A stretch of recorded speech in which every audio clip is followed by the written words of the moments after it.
What's going on, everyone? How we all doing tonight? It's another wonderful Monday evening here in the tavern. As you can see, it's D&D and chill time. I thought about coming up with a new tagline for this particular show, or developing it into something of its own eventually down the line. But I don't know if I've always thought about doing my own podcast, and one of the things that I've thought of is more than anything is just the name of it. And one of the ones that came to me tonight, and I used it as the tagline for the stream, is talking as a free action. I don't know why, that just the thought of that just brought a smile to my face. All right, yeah, I gotta set some things up on my side. How are we all doing tonight? Who's all out there hanging out while I eat some watermelon? Talking as a free action is good. Hey, what's up, Ryan?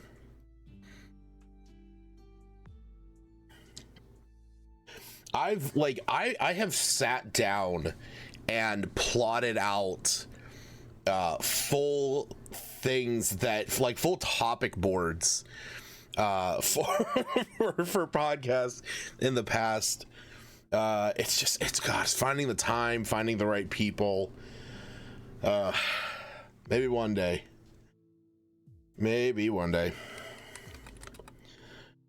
But yeah, so today I'm going to go over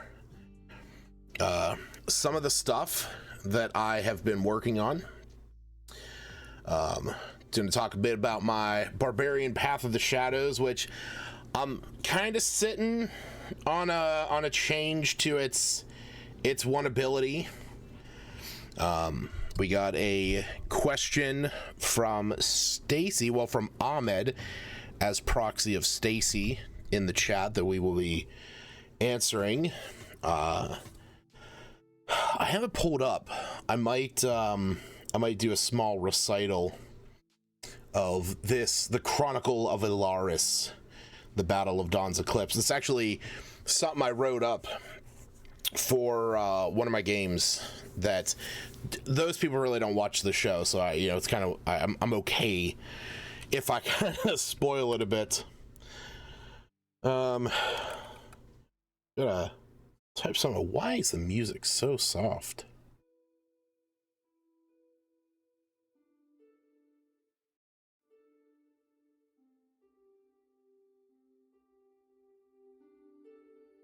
There we go. That's a little better.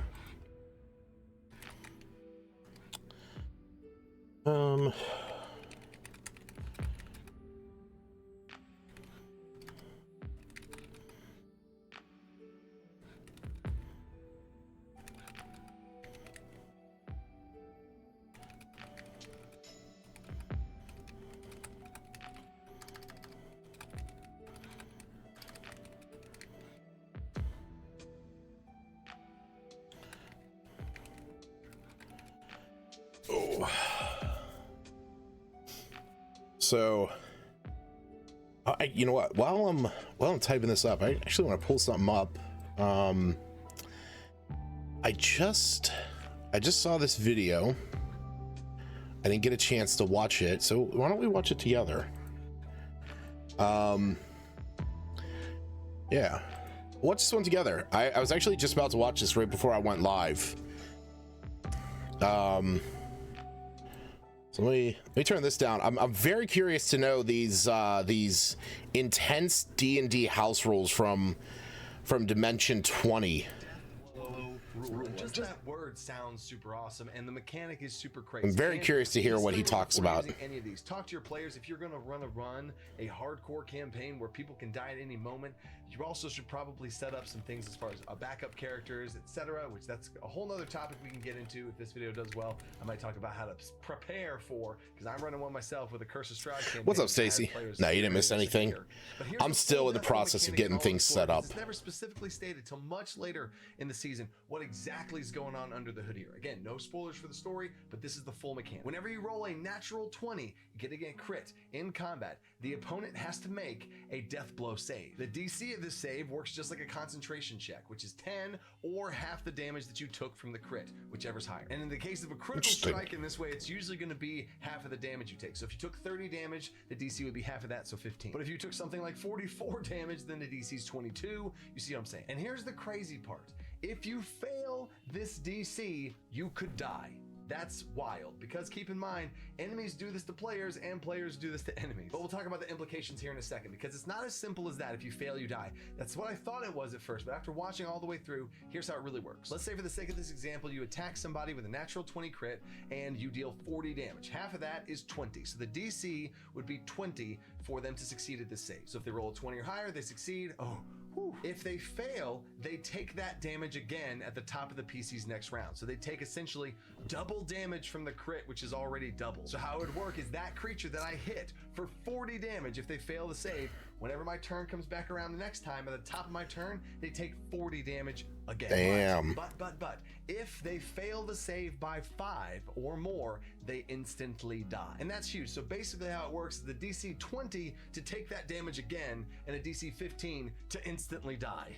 And this happens multiple times where Brennan will lay it out there, because he does a great job of setting the tension of the stakes of what this roll is about to be.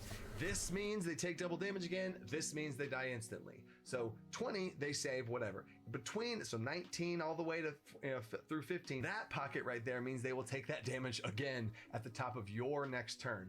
But if they fail that 15, which fails by 5, so they get a 14, they failed it by 5, oh my gosh, they die. And the same thing could happen to the player. So it creates a lot of tension. And the mechanics of this really amped up the tension of players possibly dying from this. Again, not going to get into if this ever happened on whatever side or whatever, but man, oh man, is that crazy when you get crit. So if I am the dungeon master and I crit a player, there's a chance they could instantly die, which is terrifying for the players. But if you flip it around and you're a player now, and there's the boss, and you're fighting the boss, and you natural 20 crit the boss, you could be a hero right now and land the death blow. Time out, because man, oh man, me and Brennan are so synced up on this. I've talked with Brennan. He's actually going to be talking with me about DC 20 RPG pretty soon, which is the TTRPG that I'm releasing. And in DC 20 RPG, we do have a lot of buy 5 stuff.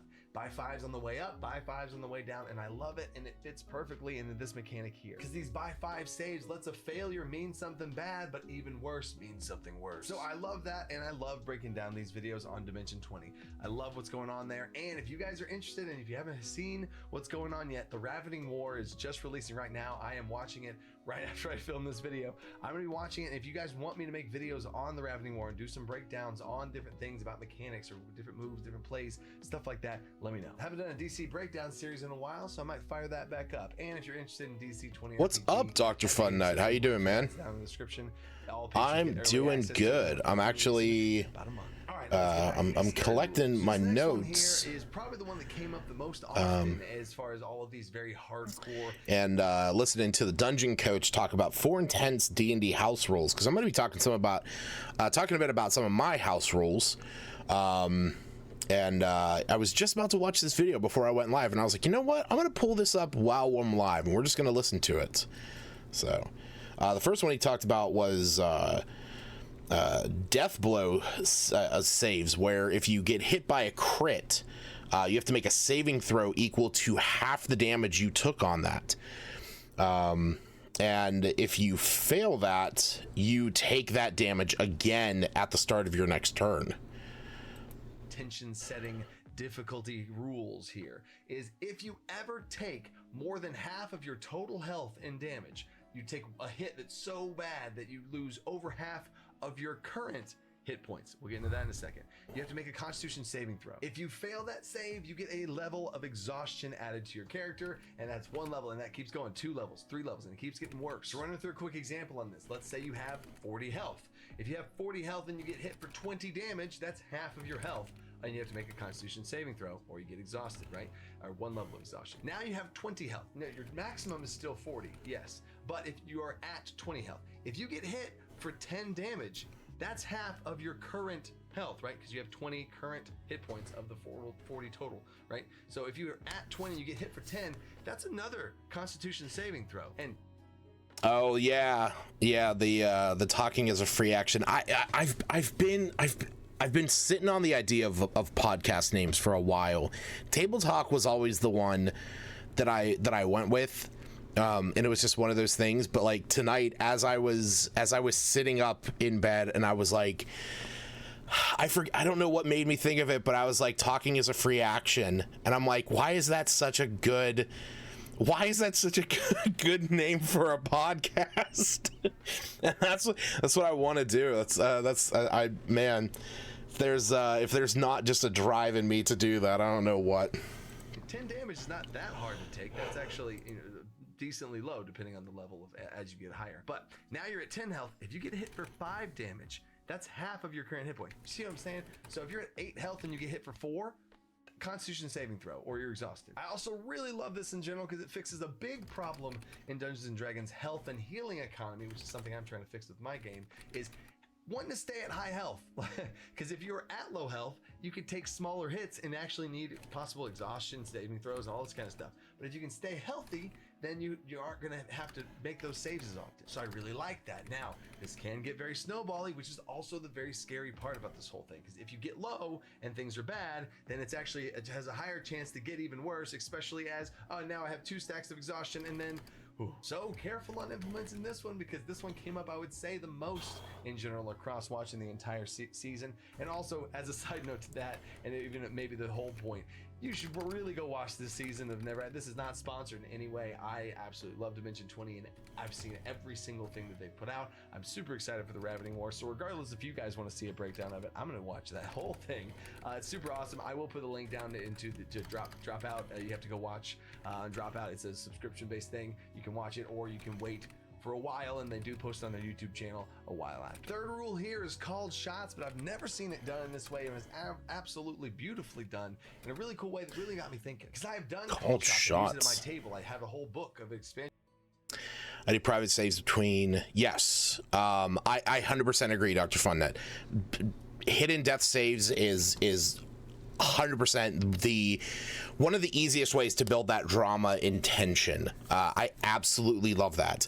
I have a few steps I have to take on my side since I do virtual tabletop stuff, but it's so worth it, to just have that moment of like, oh, did they succeed? Did they fail? Nobody knows until, they either bring them up and nothing happens, or they do bring them up.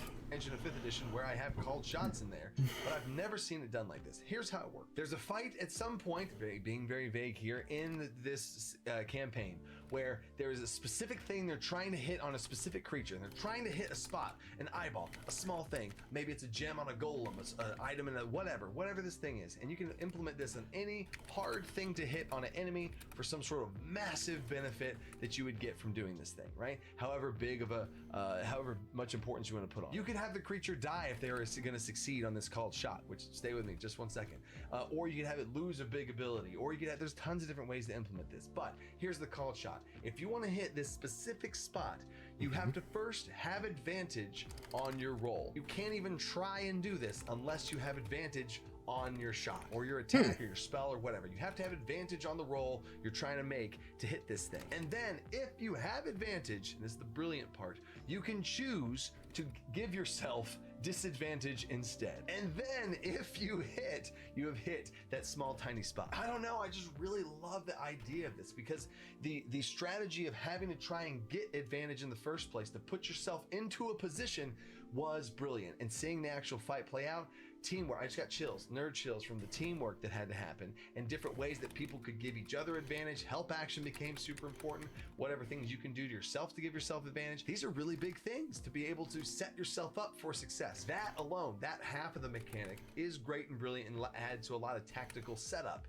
And then once you've set up your advantage, You then throw it out the window and give yourself disadvantage to try and make that shot. And if you hit, oh man, super epic tension to build that thing up, super epic tension to see if the disadvantage hits, which is hard to do. Absolutely loved it. I've already added it into my game for Strahd himself, Curse of Strahd. Strahd himself, there's a mechanic. I don't want to get into that because my players might watch this video, but there's a mechanic having to do with that where you have to set yourself up to do this thing to be able to. And the fourth rule here is something I'm throwing in here because I really think that this is important. If you are running a game that has so many levels of death to it, in my Curse of Strahd game, death saves don't reset. I have videos I've done on death saves and a bunch of different stuff of how to make the game harder. These are the three I just said were brand new ways to kind of ratchet up the tension. But if you do have these things in place and the chances of a PC dying is actually decently high in this way, then you really need to make sure that you give them a proper send-off moment. Again, I could do a whole video about this concept of how to prepare things in what you need to do to run a high hardcore campaign. There's a lot of things you need to have at the ground level and you need to set your players up for, expectations, all this other kind of stuff. I mean, because I'm currently doing it right now. So again, let me know in the comments if you want that specific video, but you want to give them a send-off in this moment and this is in general, this is anytime a character dies in the game. I love to give them a final words, a send-off. What does your character do in the last final breath? You can go as far as to give the player one final action. I've done that before, where a player, they fall and they die and they stand, they have one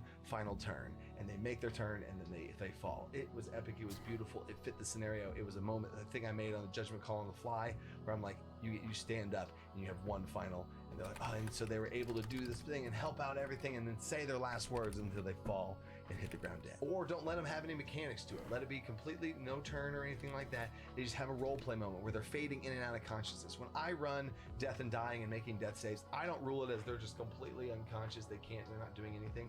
I rule it as they're kind of like teetering back and forth. So if 3 death saves are made and the character is done, they do have that final moment of that final thing. What is your final words? What do you say?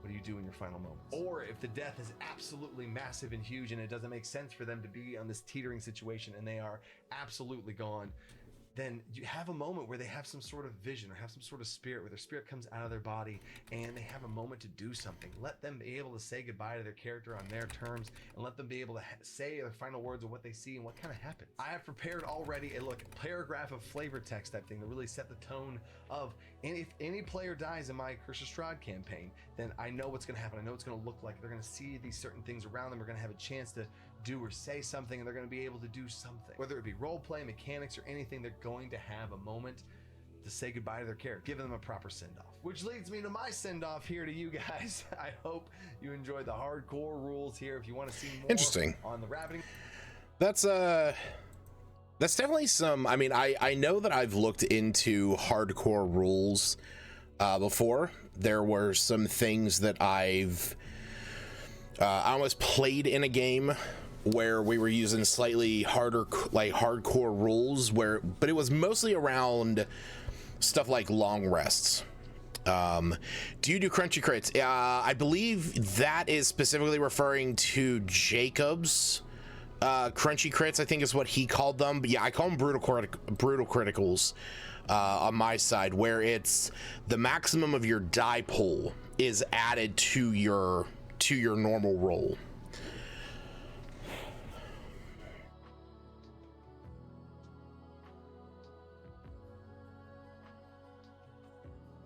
Yeah.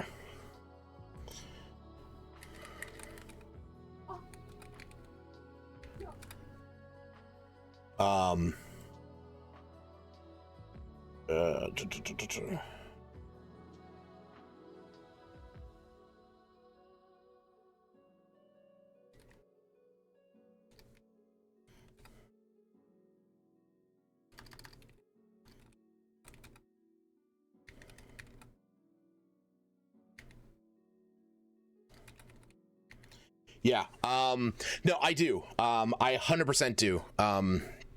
So, yeah, I do want to kind of go over some of the house rules that I use, just kind of get mine out there.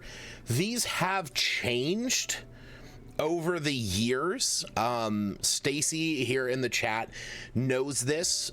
She's been around as I've kind of experimented with some of these, and some of them are kind of plays off of other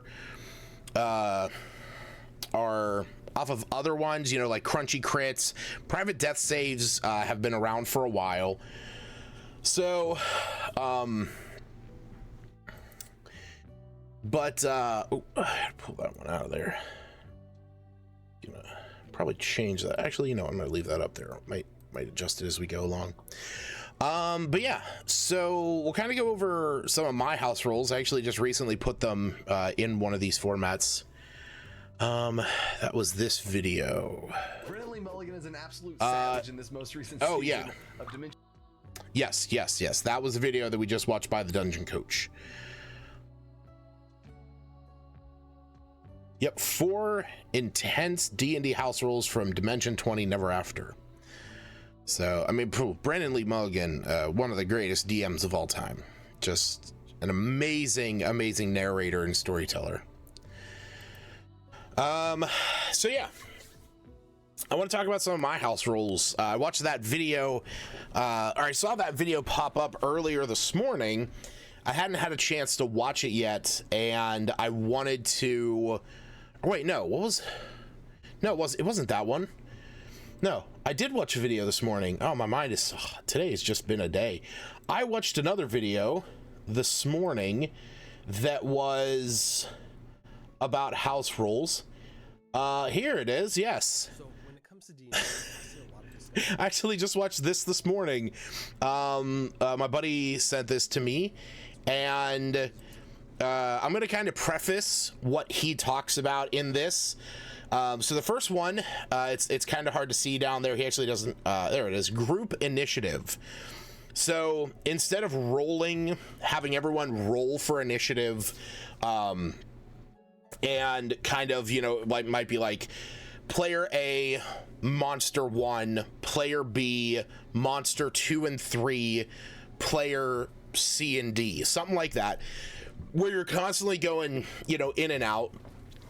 This one is just wholesale party goes, monsters go. And it's just that one player rolls a d20 and the DM rolls a d20. Whoever rolls highest goes first. So this is one of those ones that I've heard before. I want to say it was on the dungeon, not the Dungeon Coach, Professor Dungeon Master, whatever his channel is. What is Dungeon Craft? I couldn't think of what it was. But the Dungeon Craft channel, Professor Dungeon Master did a video on this a few years back that was talking about different types of initiative. And one of the ones he talked about was group initiative, and it's fairly simple. Whatever particular player has the highest initiative modifier, he looks a lot like Brett Coleman. I don't know who Brett Coleman is. Who's Brett Coleman? Dr. Funnut, who's Brett Coleman? I googled it and I see a lot of oh wait, no, that's. I mean, he kind of looks like some of these people. Sorry, I thought this guy was a different guy. I don't know who Brett Coleman is. But yeah. So the idea behind group initiative is whoever has the highest initiative modifier in your group rolls the d20, the DM rolls, and whoever's higher goes first. And then it's kind of up to the players about what order you guys go in. And so in any particular situation, you'd roll initiative, it's the players first. Okay, so the players can sit there and have some time to figure out what they're going to do on that turn.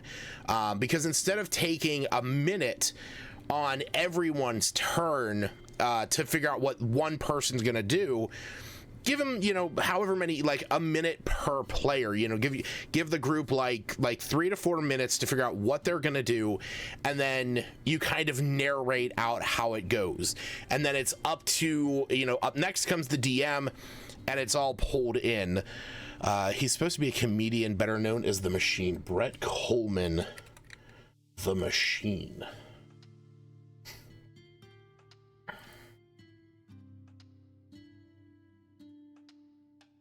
I don't know. I'm not finding anything.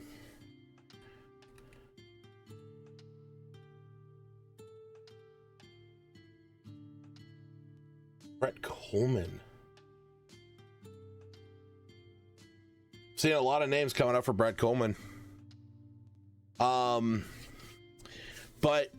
one of the things that I'm not a huge fan about group initiative with is that it sometimes it sometimes causes analysis paralysis, because when you do normal initiative and you have one player and it's that one player's turn, they have to decide, okay, I'm up next, you know, or it's like, it's my turn now, the paladin's up next.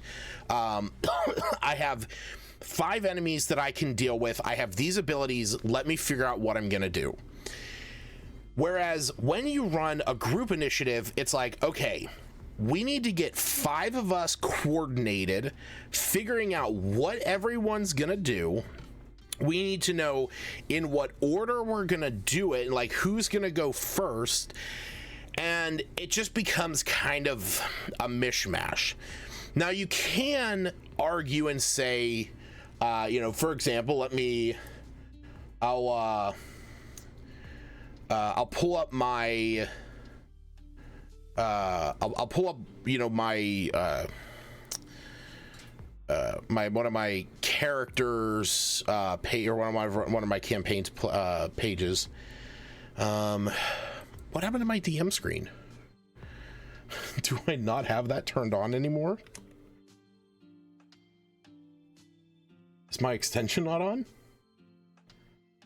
Oh, you know what? My extension probably isn't on. No, it totally is.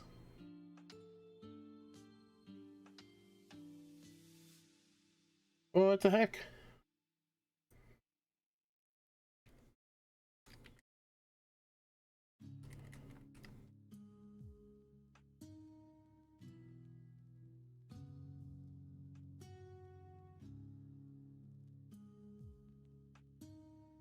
This should have already been on here. Okay. This isn't the one that I wanted per se, but this does work. Yeah, because we're just gonna base it off of actually no, here we go. We have the initiatives. All right, so when we look at this, you know, we can see, okay, here's my 6 players. So we got the paladin, the warlock, the ranger, the fighter, the rogue, and the barbarian. Now, the rogue's going to be the one who's going to be rolling this, and they have a +5. So you could argue, okay, the rogue's going to go first. They have the naturally highest initiative. You could have the ranger going next, but then you got to figure out, like, okay, is the warlock going to go first, or is the fighter going to go first? Does the barbarian go before the paladin? You know, the barbarian has a faster walking speed, so does that mean that they're quicker into action? The barbarian's also not wearing any heavy armor, unlike the paladin, so is that they're able to move a little bit quicker? These are all things that kind of led me away from doing stuff like group initiative, just because it can be kind of cumbersome. One of the other things is that since I don't have to worry about pen and paper and I use a virtual tabletop, it does the initiative for me, so I really don't have to worry too much about that stuff. All right, what was the other one he had? Fixing resting mechanics. So this was actually one of the ones that I have thought about for a while. I never employed it any one of my tables, but the idea is that instead of your players just being able to long rest wherever, your players are only allowed to long rest in certain areas, such as in a town, in a tavern, in a shack, in a village.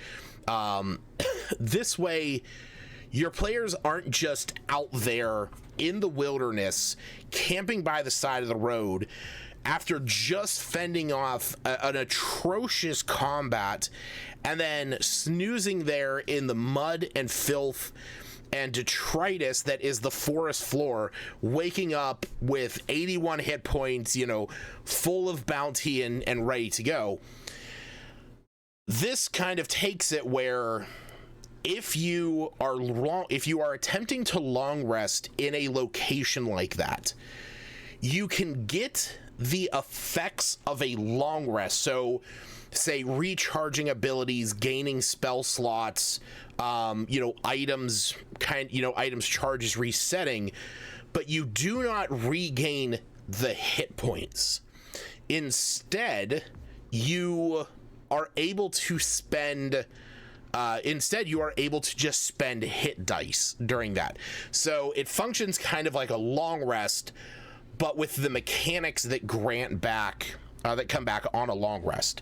So I liked that because it makes it so that whenever you're actually out traveling and you are exploring around in the wilderness, it puts some stress on the players to say, okay, we can't just stop where we're at, drop all of our shit, and then rest. We have to be somewhere safe, we have to be somewhere secure, and we have to be somewhere where we can actually get good sleep. Now, arguably, one of the reasons why I've never employed this is because I have had players take one particular spell that kind of makes it very confusing to implement something like this. And that is Leomund's Tiny Hut.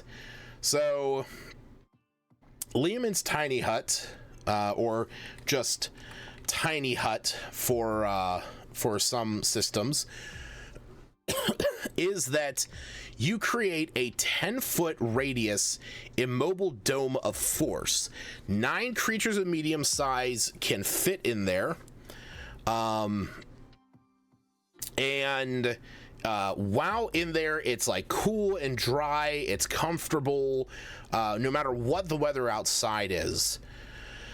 I found a dude, Bert, he kind of looks like Bert Kreischer. I know who Bert Kreischer is. I've watched his, he kind of does look like Bert Kreischer. He just needs to he would just need to take his shirt off, because that's like the one thing about Bert. Yeah, no, I could see it. I could see it as if you were talking about Bert.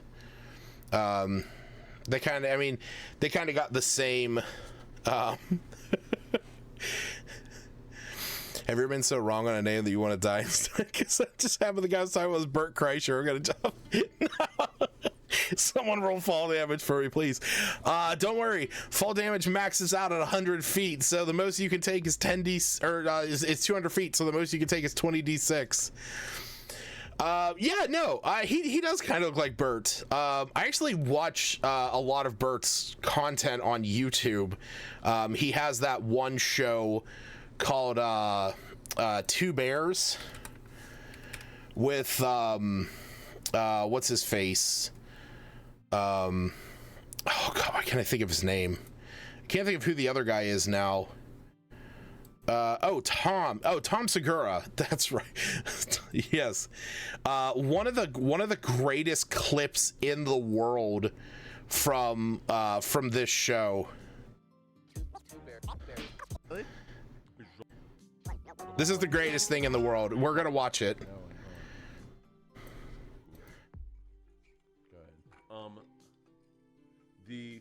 If you didn't hear, he said, "I'm gonna take a sip of Kool-Aid."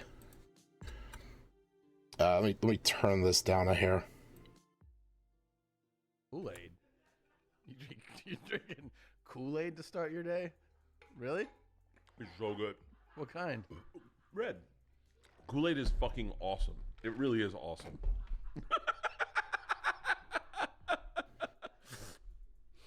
It's so good. Pour a little something for yourself. It's watered down. It's not too bad. You really drink Ice Kool-Aid? cold. It's ice cold. Yeah. You are drinking Kool-Aid. Yeah. It's awesome. This 64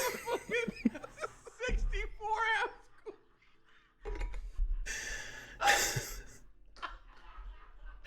This is I absolutely love this clip so much. Just how they lose it. It's such a big container of Kool-Aid.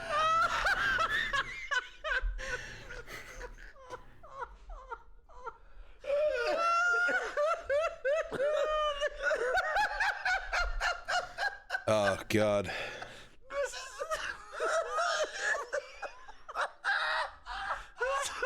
So much sugar.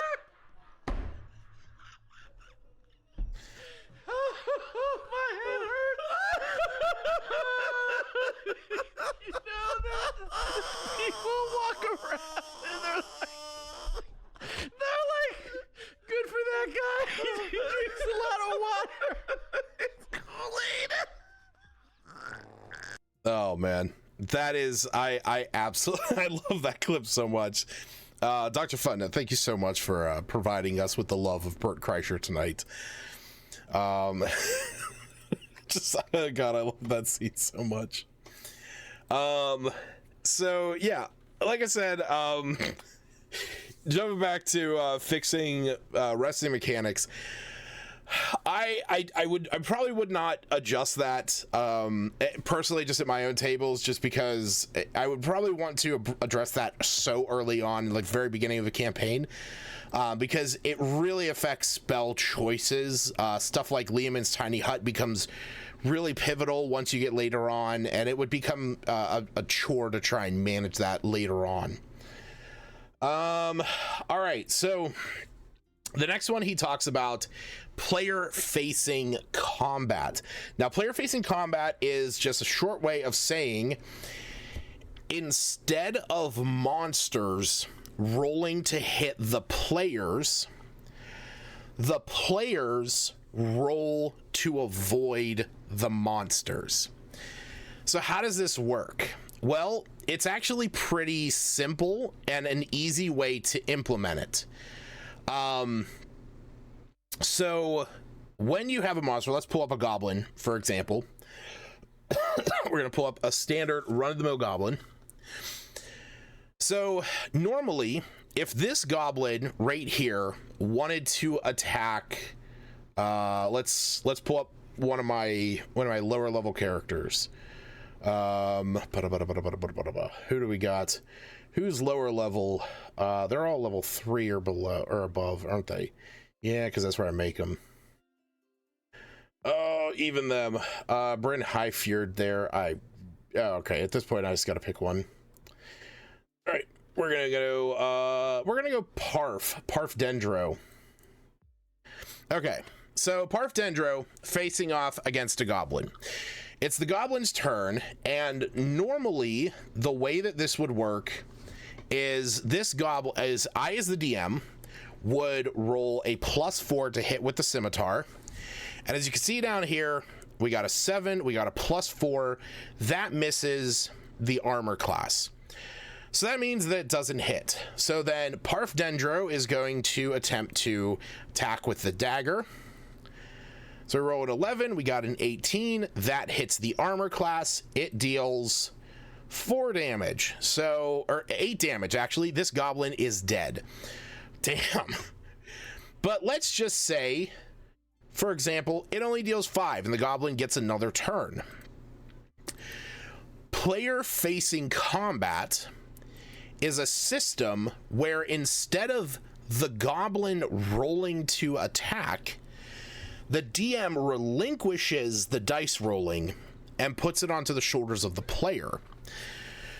So the armor class is 10 plus your dexterity plus your modifiers, or in the case of wearing armor, it's a certain amount plus your dexterity plus any other modifiers. So with this system, instead of you having an armor class, you essentially have a modifier to avoid damage, and that modifier would be 10 minus your armor class. So Parf Dendro, when he is out in combat and a creature wants to attack him, he needs to roll to avoid that attack. Okay? And, you might be thinking to yourself, like, well, this kind of sounds like a saving throw. You're rolling to avoid some incoming damage. And that's basically what this is. And you might also be saying, well, how does that work? Because the goblin has a modifier to hit. It doesn't have a DC. In this video, the house DM talks about it where it works out to be a 12. You basically just take whatever the modifier to hit is, and you add 12. So that means that when this goblin goes to hit with a scimitar, Parf over here needs to make a armor class or an armor saving throw or whatever it would be called. I'll do it with the best claw of me. Yeah. Okay. You know what? We'll pull up me. We'll pull up me. So this would mean that if this goblin wanted to attack, so what I'm talking about, Jared, is a system, a house rule that that this guy, the house DM, was talking about called player facing combat. And the way that it works is instead of a DM rolling a d20, adding a monster's to hit modifier, and if it hits, rolling the damage on that, putting the dice rolling into the player's hand. So basically, this goblin is going to swing its scimitar. We're going to apply essentially a saving throw modifier to this, which, like I said in the video, it comes out to be about 12. So that means that this goblin has a melee attack save or check, a difficulty check of 16. Now, me's armor class is an 18. And all we do is we subtract 10 from this, and that's his modifier. So you need to roll a d20 plus an 8 and beat a 16. So if that's the case, we'll just roll this because it's right there and it's a plus 8. Actually, we'll do sleight of hand. So there you go. So you rolled a 3, you have a plus 8. This is a 16. That means that it connects. Now, this basically takes the normal system of I roll a plus 4, it doesn't hit, we move on, and puts the dice rolling into the player's hands. And it kind of keeps the players far more engaged because you can, when the goblin goes to hit, you're not just sitting there rolling your own dice. You can say, me, I need you to save against this goblin scimitar. Okay, cool. He rolls. Oh, I got a 2. All right, it hits. And then I roll the damage. Okay, cool. You take 6 points of damage. All right, the next goblin comes up. He's going to hit you. Roll your save. Cool. I got an 8. That's a 16. All right, it meets it. It beats it. It still hits. Actually, I guess in that it wouldn't, because I guess that would kind of adjust the threshold. Okay, but we got a 23 on this one. Cool. You avoid the damage. And the idea with this is that since it is putting the dice back in the player's hands, it allows the DM more time to narrate what's going on. And it also allows the players to have a little more agency over what their characters are doing. In a way, whenever I roll, a 4 to hit an enemy, I often try and narrate it where it's like, oh, the goblin comes up with this scimitar, goes to slash, and you're able to quickly dodge out of the way, or you impose your shield, or it slashes off of your armor, leaving no trace behind. This one kind of allows for that to really play out better. Now, personally, I think trying to, because there's a lot of players, there's a lot of people that I have played with in the years, when this goblin would roll to hit, and let's say we got this 19 that hits me. I've had players say, like, well, is there anything I can do to try and dodge it? Is there anything I can do to, put up my shield? And it's like, well, no, that's what this number does. This armor class number is there to say, okay, you're wearing studded leather. You have a dexterity bonus of 4 because you're able to move around, and you have a magic bonus on top of that for an item or a piece of armor or whatever the case may be. So when you when it's like, okay, I just have to beat above this threshold because that's already you kind of going through this. Whereas rolling to save against the attack is more, I quickly dodge out of the way, and it, the scimitar slices by me, but it doesn't cut a hair. It gives you guys more opportunity to, to narrate it a bit. You do a lot of narrating during, and so that's one of the things is I have found over the years of playing, I have had so many people that I have played with where it's, okay, cool. I'm going to swing my Acheron blade. Oh, I got a 2. I'm going to swing again with my extra attack. Oh, cool. I got a 16. All right. I deal 11 points of damage. All right. It's your turn. That's boring as fuck. Like, that sucks. I live for the narration. I live for the story that goes with it, because combat should be about role play. D&D is the greatest role playing game that, so like, describe your kill, like, how do you, the Matt Mercer phrase of how do you want to do this, especially whenever it's a big monumental moment of, and then just kind of like playing off with the player gives that moment credence.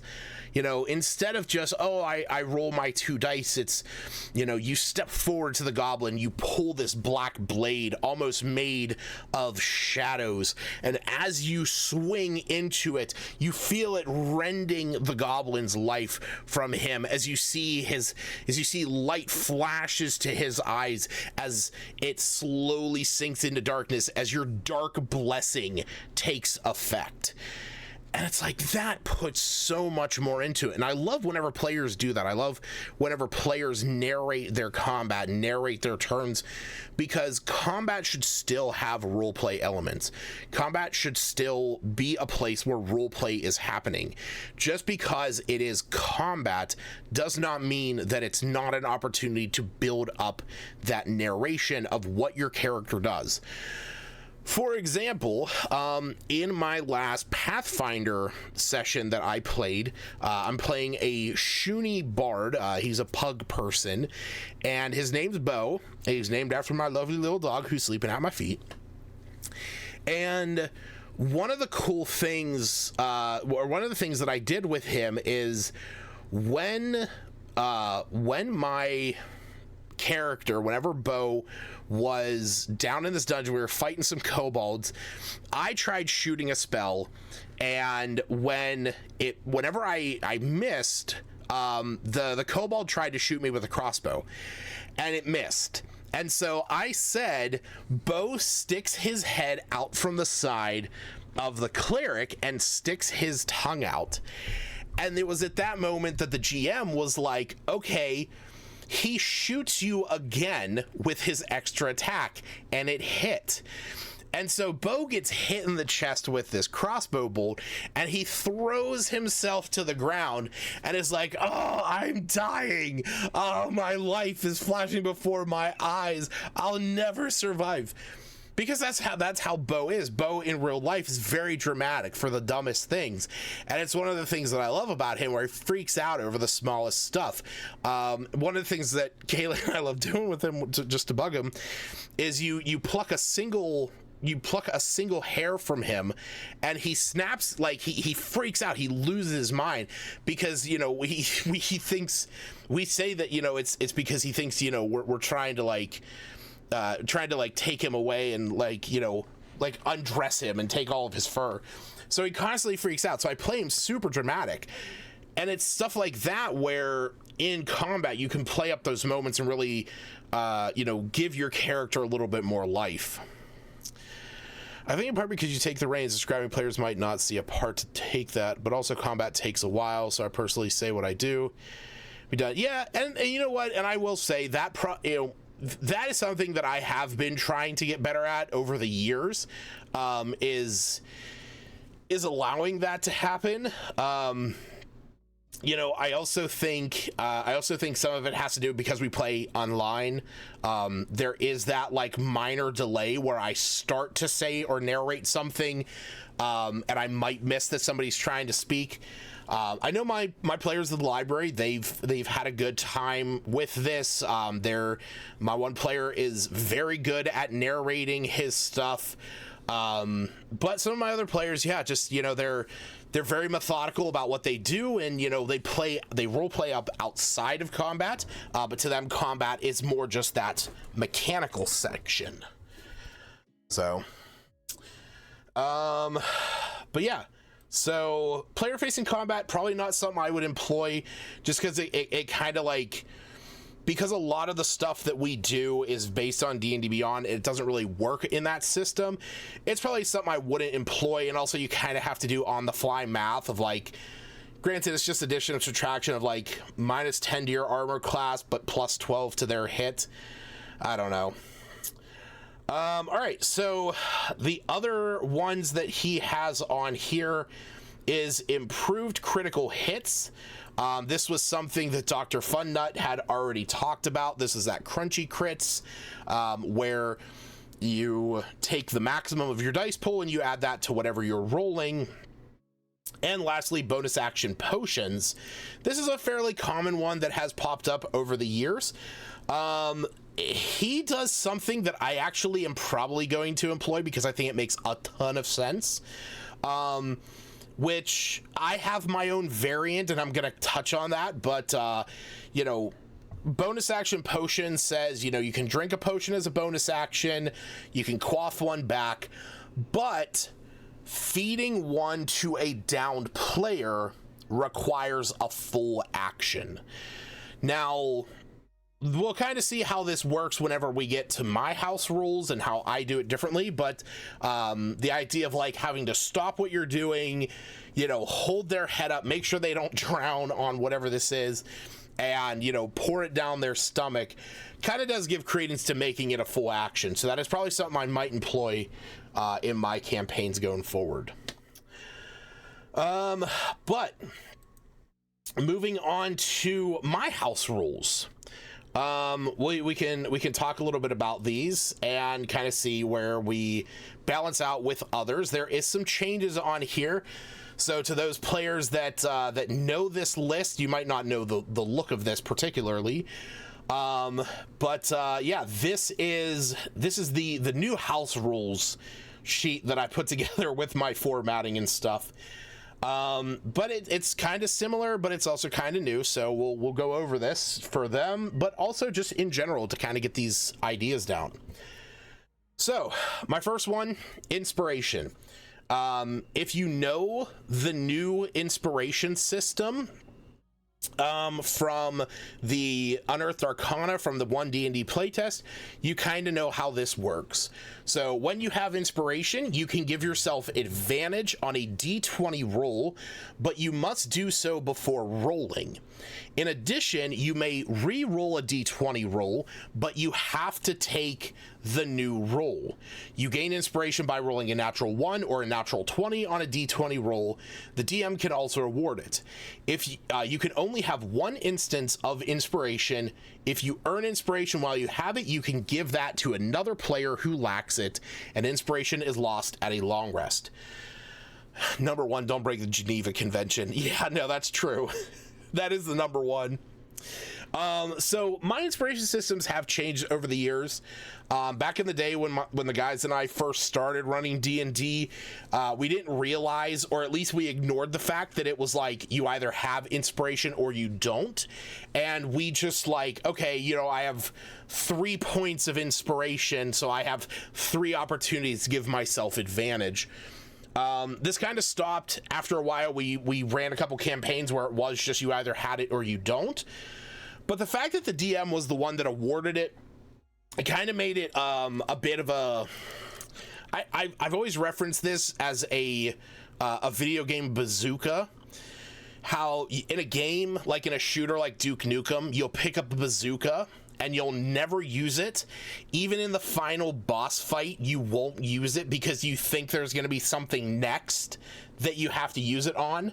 Or like potions in Skyrim fall under this, where in the past it's like, okay, you have this thing, you just got it from the DM for doing something cool, and now you got to hold on to it because you never know when you're going to need it. And then when those moments where you need it come and go, you kind of regret not using it. So being that this one is earn it on a nat 1 or a nat 20, that bumps up the percentage, or that bumps up the frequency in which players are going to earn it. Not only can I award it, but you have a 10% chance of earning this when you're in combat or doing a skill check or anything.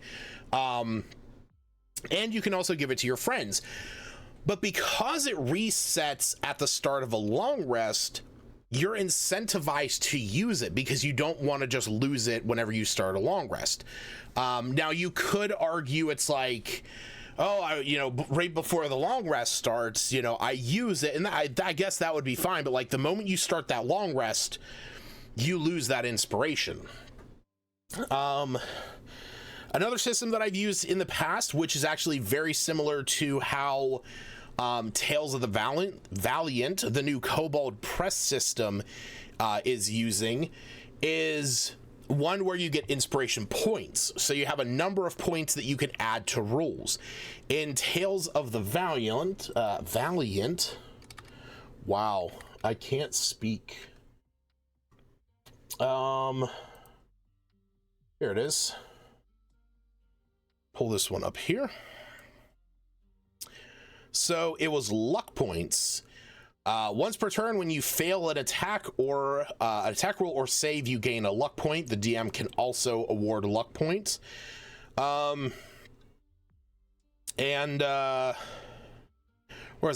So you can have up to 5 luck points at any time. If you get a 6-1, you roll a d4 and you reset your result to whatever your luck points to that result. But you can give yourself a 1-to-1 bonus for any d20 roll that you make. So if you have 4 points, you roll 13, you could spend 2 points to increase your roll to 15. I did the same thing. It was basically the exact same thing, only I did not have this, mechanical earning way. I also did not have it where you could lose them. So I like that this has a 5-point maximum, and that it kind of incentivizes you to actually use it. Now, because you're earning it so often, it becomes something that has to be monitored far heavily, or far heavier than either you do or you don't. So I'm kind of weary about adjusting anything at this point. The system I'm using, I feel like, works for my players, and most of my players know it, so I'm probably just going to keep running with that. All right, so proficiency points. This is one that I introduced at my library group. They were kind of digging it, and it's one of those things that only shows up at points where you're either making characters or possibly leveling up and taking an ASI. So I'm going to pull up one of my players' character sheets here. So proficiency points is that you have a number of points equal to your intelligence modifier. You can spend a point to learn a new skill, tool proficiency. Oh, you know what? I gotta edit this. I've changed this on my other notes for that one. Hold on.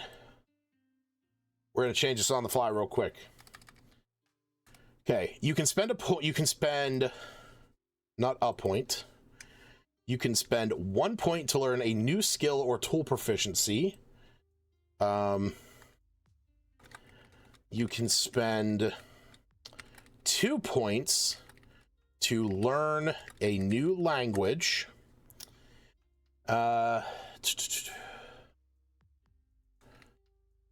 And so 3 points to gain expertise in a... Let's get rid of that column break. We're going to put column break up here. There we go. Cool. Yeah, I've changed that since then. I don't know why I didn't change that on there. My house rule run alongside of have fun, and my favorite, don't be a dick. Ain't that the truth? Ain't that the truth? Don't be a dick. Don't be a dick in game. Don't be a dick out of game. Have fun. That is definitely the entire crux of my session zeros. Yeah, Aaron, you're good, buddy. You're good. Yep. Here we go. My session negative 0.5. The very first one. This is a game. It's meant to be fun for everyone. So I won't go into those details. We all know who we are. But yeah, so proficiency points, basically the way this works, when you make your character, why when I show up, I know you showed up at the perfect time, buddy. So proficiency points, the way that this works, when you make your character at first level, you get a number of points equal to your proficiency, or equal to your intelligence modifier. You can then use those points to gain a new skill, a new tool, language, or even gain expertise. And the idea behind this was two aspects. One is that the higher your intelligence, the more capacity you have to learn, the better off you are in learning different skills and trades and techniques. But it is also because mechanically intelligence is used so rarely outside of investigation and arcana checks to to discern something about an item or to learn about some kind of magic. It is the least used of the mental stats when it comes to the spellcasting, since it's only the wizard and the artificer, with some subclasses such as the eldritch knight and the arcane trickster using it. But intelligence is a fairly weak skill, or a weak ability, and this kind of gives them that extra added buff to allow people who don't dump intelligence to have that bit of a bonus.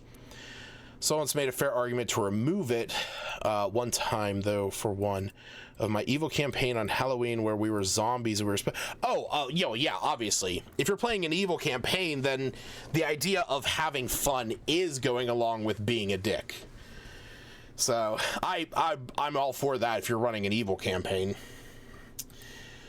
So yeah. 1 point to learn a new skill or tool, 2 points to learn a new language, 3 points to gain expertise. All right, moving on to flanking. Now, flanking in 5e is a variant role. It is an optional role, and all it is when you are on squares and you and an ally of yours are on opposite sides of the creature, you have advantage against that creature. Now, here's the thing about advantage. When you look at rolling a d20 to hit something, you can mathematically average that out to say that, your average to hit with a d20 is a 10.5. And that's just how dice work. It's a 10.5, so that's rounded up to 11. Adding advantage adds 5 to that. Okay. This is actually shown in, I want to say it's actually in the book somewhere. I could be wrong, but where is it? I actually don't know if it's in one of the books, but I could be very wrong. But basically, if you have advantage on something, and let's just say, let's pull up Smith's character just because I have him up. His passive, oh god, there we go. His passive perception. So Smith's character has a +5, or has a 15 passive perception. That's his standard 10 plus his perception modifier, which is a +5. Now, if he had advantage on perception rolls, his passive perception gets increased by 5. And that is because when you have something that's a static number and you have advantage, whether it's a hit or something like that, it bumps it up by 5. So if you have disadvantage, it drops it by 5. And that's because you have that higher threshold to hit. So if Smith had advantage on passive perception, he would have a 20 rate there. So if we look at that in regards to the flanking rule of if you're going to hit a creature and you have advantage, let's pull up, we'll pull up me. So if me wanted to go ahead and attack a creature, he's rolling with a +9. Now, rolling with advantage, so if he just took this as a 10 and got a 19, that would be his passive hit. Passive hits are not a thing. I don't ever want one of my players to say, I just take a 10, unless you're like Stacy and have the Clockwork Amulet, because that is how that works. But that is specifically that you just take a 10. But if a player had something like a passive hit, it would be 10 plus their modifier. If you had advantage on this, it would be 10, it'd be 15 plus this modifier. So that's why flanking is actually far more powerful than when you get advantage than some people realize, because the maximum modifier you can get from, say, a magic item is a +3. So that's why I made this house rule when it comes to flanking of you can gain a bonus to hit against a creature equal to the amount of allies adjacent to that creature up to a maximum of 3. So if you and your ally are fighting the same creature, you are both engaged with fighting that creature, you each gain a +1. If there are 4 of you attacking one enemy, you all gain +3. This still allows for advantage to carry a heavier weight, because advantage in 5e was one of the biggest changes that they allowed, because advantage and disadvantage is new to 5e. That was a new thing that they added in. So with the fact that, you know, instead of getting advantage, you're getting this slightly lower buff, it allows for it to play into advantage later on. You know, one of you could still have advantage and be getting that plus, you know, whatever modifier.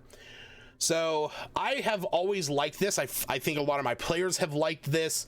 Considering flanking is normally just advantage, this allows you to really, you know, work with your friends and like understand that, oh, we can gang up on this one person, we can all get some bonuses to hit, and we can take them down faster. Now for the DMs out there, this can also be used for your monsters as well. So that's one of the great things in the world. You have 4 goblins surrounding one wizard, and each one of them's hitting with a +3. You know, they're coming in strong. They're distracting. Each one's calling out to this poor wizard, and they will be taking that opportunity. All right, moving on. Hidden death saves. So hidden death saves was something that we talked a little bit about before. Dr. Funnut brought it up. So I think in order to maintain, like it says here, maintain the suspense and pressure on the party, death saves are private between the DM and the player. I think it just makes the most sense. It allows for you to kind of keep up that air of it allows you to keep up that air of, you know, tension when one of the players goes down. Did he roll a 12? Did he roll an 8? Did he roll 1? You know, we know he didn't roll a 20 because he's not just back up, but we don't know how many fails and how many successes he has. So it's better to jump on that and try and get them back up as quickly as possible. All right. Variant consumables. During combat, a player may use a consumable such as a potion or elixir as a bonus action instead of a full action. Additionally, now this is where I changed from what that video said. When drinking a potion of healing as a... Oh, wait. I just realized the music is gone.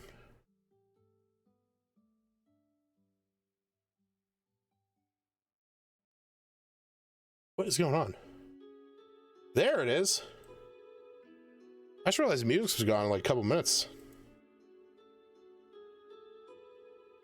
All right, so variant consumables. Additionally, when drinking a potion of healing as a bonus action, it grants the normal XD4 plus X. 2D4 plus 2 is the standard healing potion. 4D4 plus 4 is a standard greater healing potion. But if you choose to spend your whole action drinking the potion of healing, it actually grants the maximum amount of healing. So a standard potion would grant 10 hit points. A greater potion would heal for 20. So this is one of those things where it's like, okay, I can quickly throw this into my mouth, try and get as much as I can out of it. I might get a little, I might get a lot, but I keep going in combat. Or you can say, okay, I need to stop. I need to drink this now. I need to take everything in, and now I'm back into the fight. So I have preferred this. I think this works. None of my players have ever said they have an issue with this because it just gives them more options. They can either get more healing or they can play the risk reward. Brutal critical. This is also what Dr. Funnut talked about before. This is the crunchy crits that Jacob from XP to level 3 talked about. When you roll a nat 20 in combat, instead of doubling the damage dice, you take the maximum of the dice pool and add that to the roll. So for example, if you have a weapon that deals 1d10 damage, and you have a +4 to that damage, and you crit, you're gonna deal 1d10 plus 4 plus the maximum of that d10. So that's gonna be 1d10 plus 4 plus 10, and there is your rule. This works really well whenever you have somebody like a rogue who has sneak attack, where they get the maximum of that, sneak damage, 4d6, 5d6. You also have paladin smites, where they're able to tack that on, use some extra smites, and get those damage bonuses. All right, so on to the other side. Quick step. This is one that I added a while back. Hasn't gotten a lot of use in any of my campaigns because it really has not had a great opportunity to pop up. But what this is as a bonus action, you can move just an additional 5 feet. This movement increases to 10 feet when you reach 13th level. The idea with this was characters such as paladins, barbarians, and fighters, mostly martial characters, who aren't always using their bonus actions in combat unless you're two-hand wielding or unless you're casting some, bonus action spell. This allows a player to, they're just 5 feet away from an enemy. Like, okay, quick, bonus action, quick step. I'm in, I'm hitting you. This is one of those things where I have I wanted to have this. I just rarely ever see it actually get used, but I feel like that's because most players have an idea of what their bonus actions are and maybe don't realize this is a thing. I could probably illustrate it better on their sheets, but I always try and bring it up when the moment I feel like needs it. Basically, when Fun Night is done, Fun Night, he deals extra damage. Amen, brother. All right, so the opposite of Quick Step, we got Sprint. You spend your entire turn moving 3 times your movement speed. It must be made in a straight line. It always provokes opportunity attacks, which are made with advantage. Sprint was put in a long time ago. This was like one of my first house rules. It basically allows players to get in and out of combat, or monsters in and out of combat as quickly as they can. So normally normally you don't want to be using up your action, your bonus action, and your reaction to just move. But if you are trying, and I will say monsters have used this before, but if a monster or a creature is trying to escape combat, what is going on, Gift of Gabby? I'm doing well. How are you today? If a creature is trying to escape combat and get away from the party, or if the party member is trying to get into combat somewhere, you can spend that entire movement, triple your movement speed, move in a straight line, and just sprint out of there. All right, our next one, variant attunement. Instead of taking an hour to attune to magic items, you can use an action to attune to it, but to unattune, you must spend 10 minutes. So this is one of those ones where attunement just never kind of made much sense to me of like why specifically it was like can be, you can attune to an item on a short rest where you have to be focusing on it, and you can break the attunement if it's it ends if the creature no longer satisfies prerequisites, if it's been more than 100 feet away for at least 24 hours. So it's one of those things where like I get the idea of having to like attune magically to an item, but just the time frames is just kind of a thing. Now I will say in the D&D movie recently, they kind of gave a really good point of how attunement could work to like connect with an item and have it be a role-playing thing. So I would enjoy seeing somebody kind of make a rule based on that. I was just running Pathfinder 2e beginner's box, and that's actually what I'm playing. I'm playing that every other Wednesday with a group of friends. One of the party members almost got downed by a fountain trap. They dropped to 0 but said no because orc. How funny would it go from almost full to 0 to a fountain? I don't know if we've got a fountain trap. I don't know if we've gotten to a fountain trap yet. I'll have to keep my eyes out for a fountain trap. I'll have to avoid meta knowledge with that. I'm playing the Pathfinder 2 beginner's box.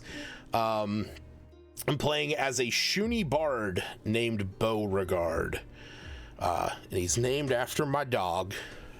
He's a little pug. Oh, buddy. Hi. He's sleeping beneath my feet. All right, our next house rule, this one comes up. Oh, you're DMing. Very nice. My buddy Ryan is DMing that one, so he's been doing very well.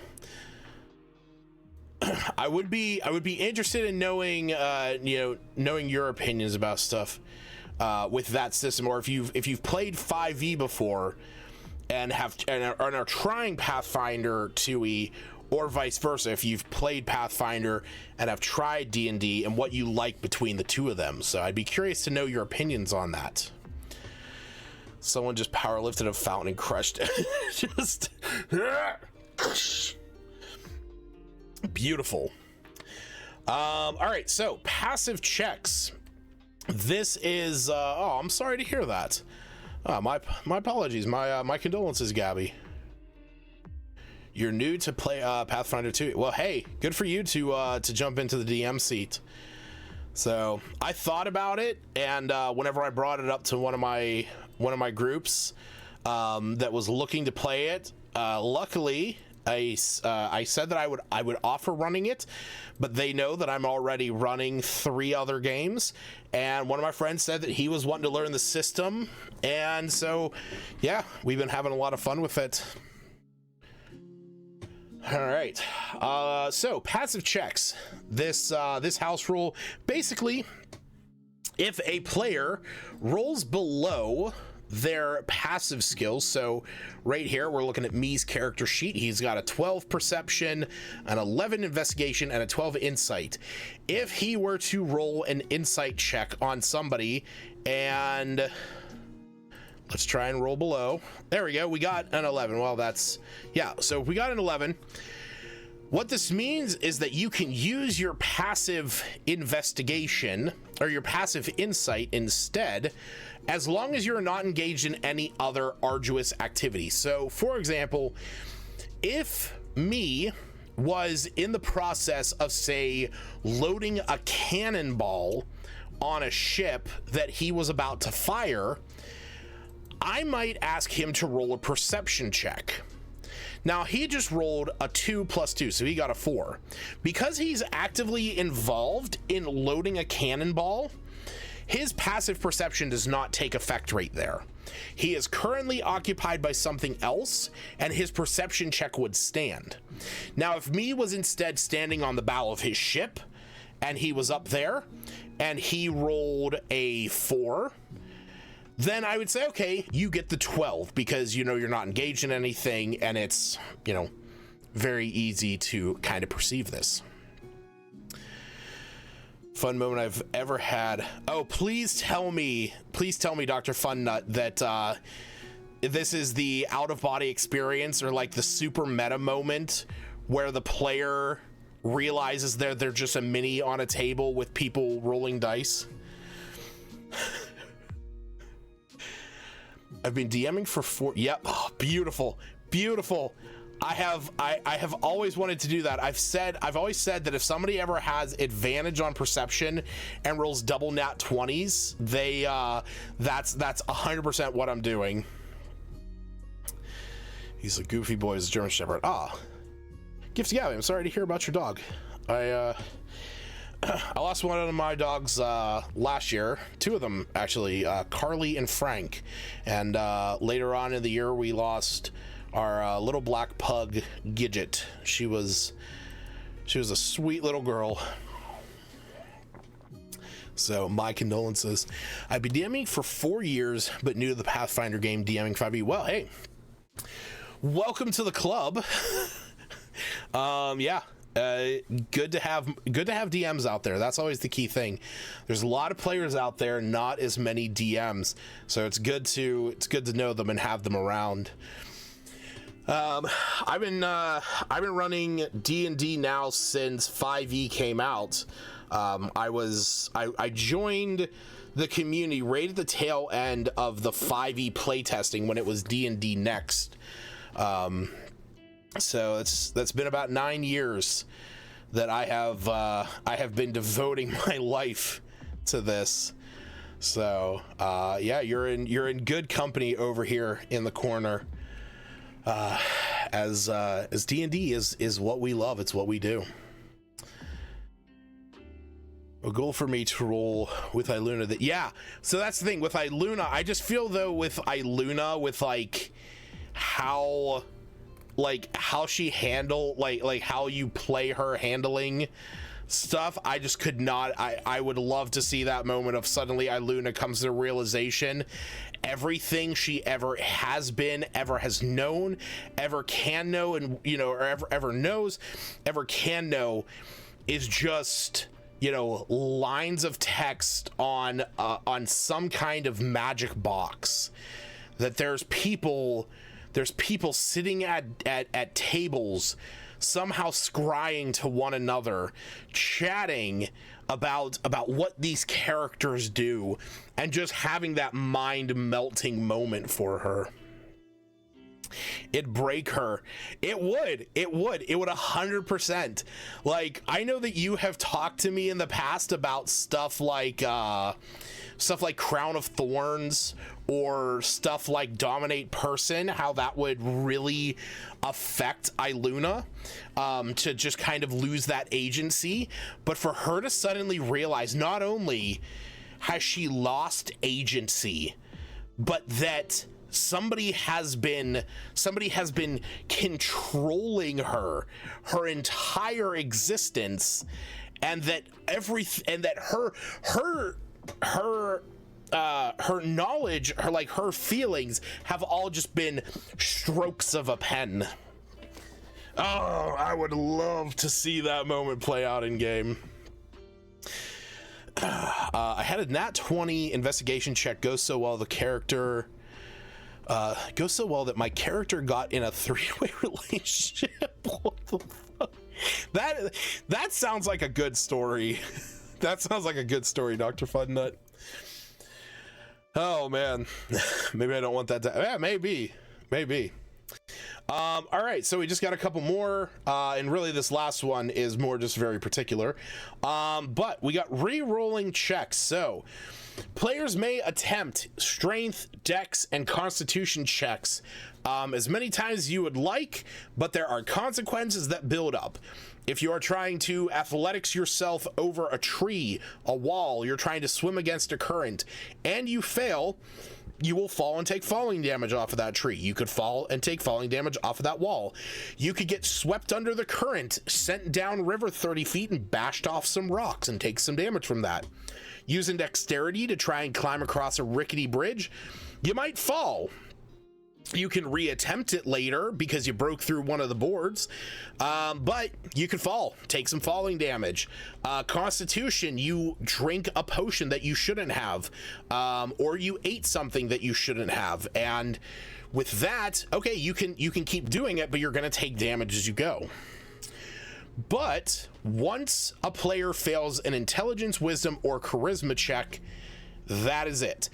You wanted to insight that play or that NPC, you failed, you are done.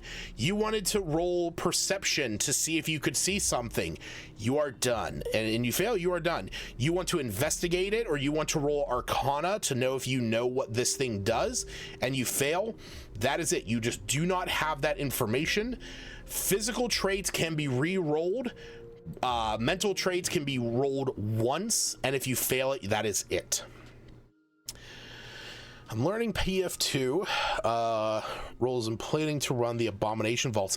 I believe that is what my buddy Ryan is actually planning on running as well. I believe I have heard him talk about Abomination Vaults.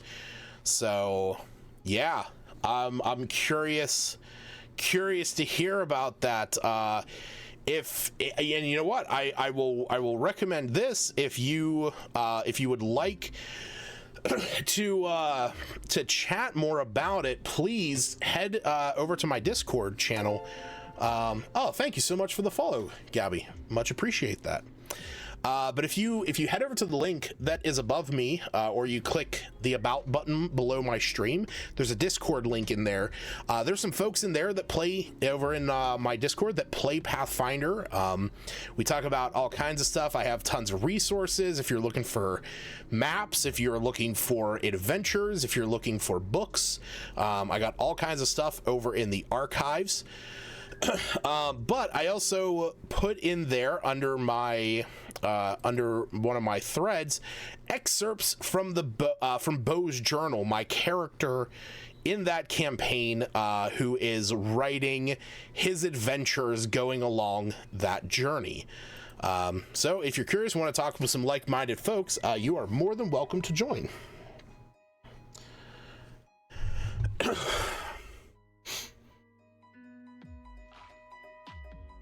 All right. Hey, and look at that. Perfect. Thank you so much for stopping by. All right. So, on to the help action. Now, this one is one that I have kind of changed over time, and I have recently just changed this particular house rule for my players. So for Jared and Stacey that are in here, this one will actually be a little different than what you're used to. So, normally with the help action, if you want to help a creature do something, a skill check, an attack, whatever it may be, you spend your action, you use the help, use the special help action, which is right here, and you give advantage to the creature for their next ability check that they are going to perform. This can be done in combat to give your ally advantage. Now, the way that I play this is that if you want to aid somebody with a skill, if you want to offer help, you need to be at least proficient in that to give them that advantage.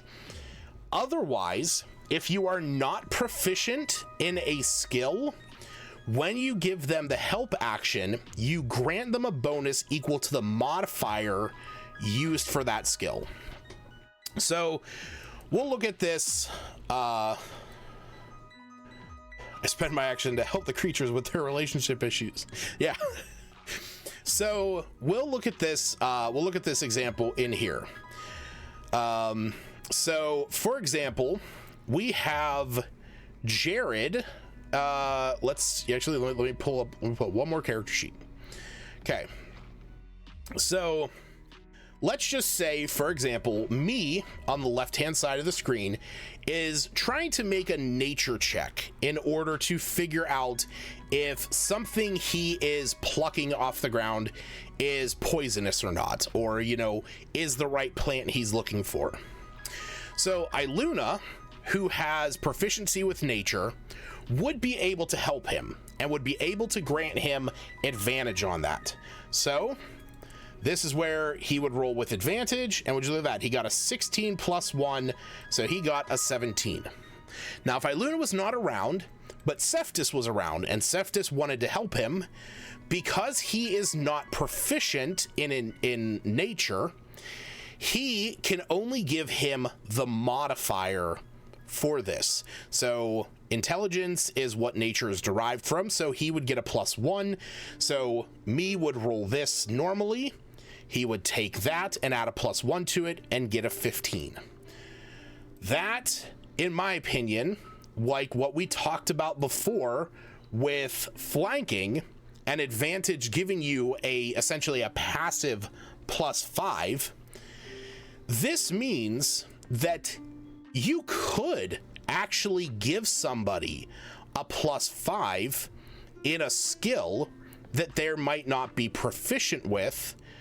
Because if, for example, with Smith has a +5 to intelligence. His nature is not proficient, but he still has a +5.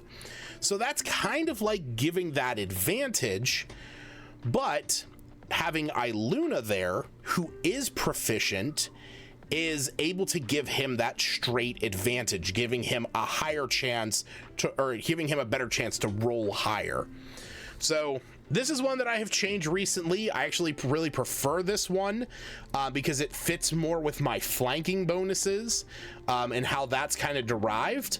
So I'm going to see how it works though with my players and actually how it works out in play.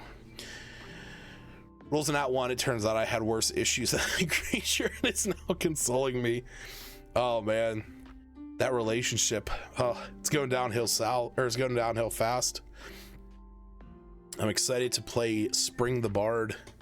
Oh, what Spring the Bard? What kind of what is Spring the Bard? Curious about what the race and what the build is. All right, so the second to last one, I'm gonna kind of ignore talents. Talents is more just like a supplement, but background feat. During character creations, players may choose an appropriate feat associated with their background. Should a player wish to utilize a custom background, the DM has final say in determining what feats are appropriate for what background. If you're curious about what this is referring to, I have an entire list right here. These are all of the feats that I sat down and attributed to each of the backgrounds. So if a player is making an acolyte, let's say they're playing a cleric, they can take any one of these as their first level feat, as part of their background. These are the ones that they can take. Now, OneD&D is going to have something like this. They have first level feats, which are not nearly as strong as some of these, which is appropriate. But I set this up a while back before OneD&D was really starting to do that. So this is one of the ones that I've kind of rolled with, where you just get that first level background feat. But yeah.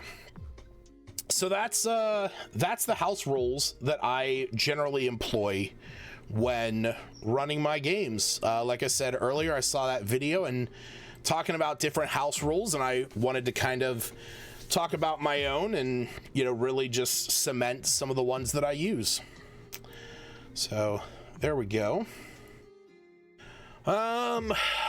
what are we going to talk about next? Oh, I know what we could talk about. My new barbarian subclass. Now, I'm not going to lie. I still am working on this. I actually have notes for a different 14th level ability that I haven't fully committed to yet. So this is just one of those things where I'm still working on this, so you know, kind of keep that in mind. But I recently saw a video from Cinderblock Sally. He's a YouTuber who does D&D content, and he does a lot of D&D shorts, and he does a live stream every Sunday at 8 where he reviews homebrew. And somebody on there put up a barbarian that is tied to the Shadowfell. And his idea that he had was more associated with the 9 hells. It was like fire and brimstone and stuff like that, and frightening things, where the Shadowfell is more about darkness and cold and the somber negative energy that exudes from. So that's kind of what I wanted to play into a little bit more of the aspects of like the cold, the lethargy and stuff like that. So what we got here, Barbarian Path of Shadows. Barbarians that tread the Path of Shadows have found a kinship with the ebon veil of the Shadowfell. These warriors harness the darkness and the cold, somber energy of this plane, using it to augment their primal rage with supernatural abilities. They are feared by many, as they have their power to become living shadows, disappearing and reappearing from the darkness and shrouding their enemies in a chilling gloom. So, our first level ability here, Shadowfell Affinity. When you choose this path at 3rd level, you learn to draw upon the energies of the Shadowfell when you rage. When you enter a rage, you can choose to cloak yourself in a veil of shadow. This veil gives you advantage on stealth checks and allows you to move through creatures and objects as if they were difficult terrain. You take 5 force damage if you end your turn inside an object and are shunted to the nearest unoccupied space. Additionally, once per turn when you hit a creature with a weapon attack during your rage, you can cause the target to take extra cold damage, cold or necrotic damage, your choice, equal to half of your barbarian level rounded up. The target must also make a Constitution saving throw, DC equals 8 plus proficiency plus Constitution. On a failed save, its speed is reduced by 10 feet until the start of your next turn. This speed reduction is increased to 15 feet at 10th level, and a creature can only have its speed reduced this way once per round. So when I sat down and started thinking about how I wanted this character to be, this first one was actually pretty straightforward in my mind, because I thought about the Zealot, where the Zealot has the ability to, the first time that it hits a creature, it deals extra damage. And it's either necrotic or radiant, and that kind of builds up as this goes. But I wanted this to have that lethargy, that, you know, reduction of speed, where shadows are kind of weighing you down. The negative energy of the Shadowfell is heavy on your shoulders and is imparting that slowness to you. Oh, all my screens just went blank. Whoa, hold on a second. Oh shoot, you know what, give me 1 second. I think I know what just happened.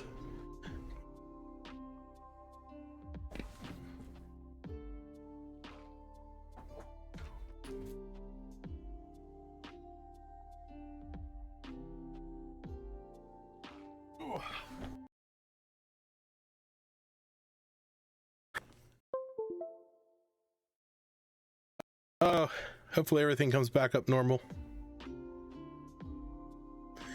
All right, we're still good. Still good? Still good. I think we're still good.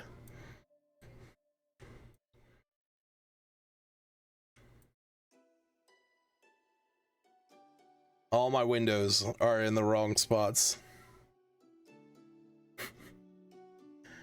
All right, we need that over there. I need this over here.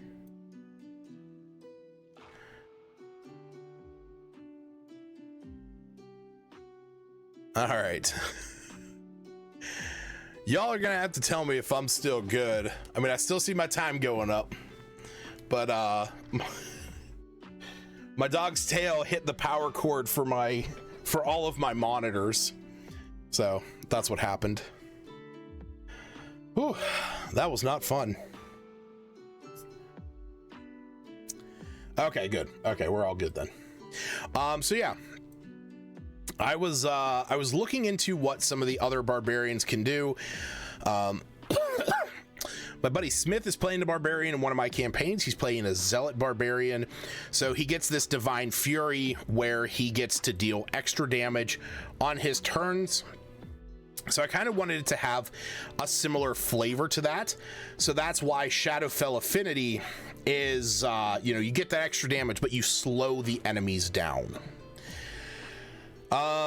Moving on to the 6th level ability, Shadow Defense. I'm going to leave that over there. You learn to use the shadows to protect yourself from harm. You gain resistance to cold and necrotic damage.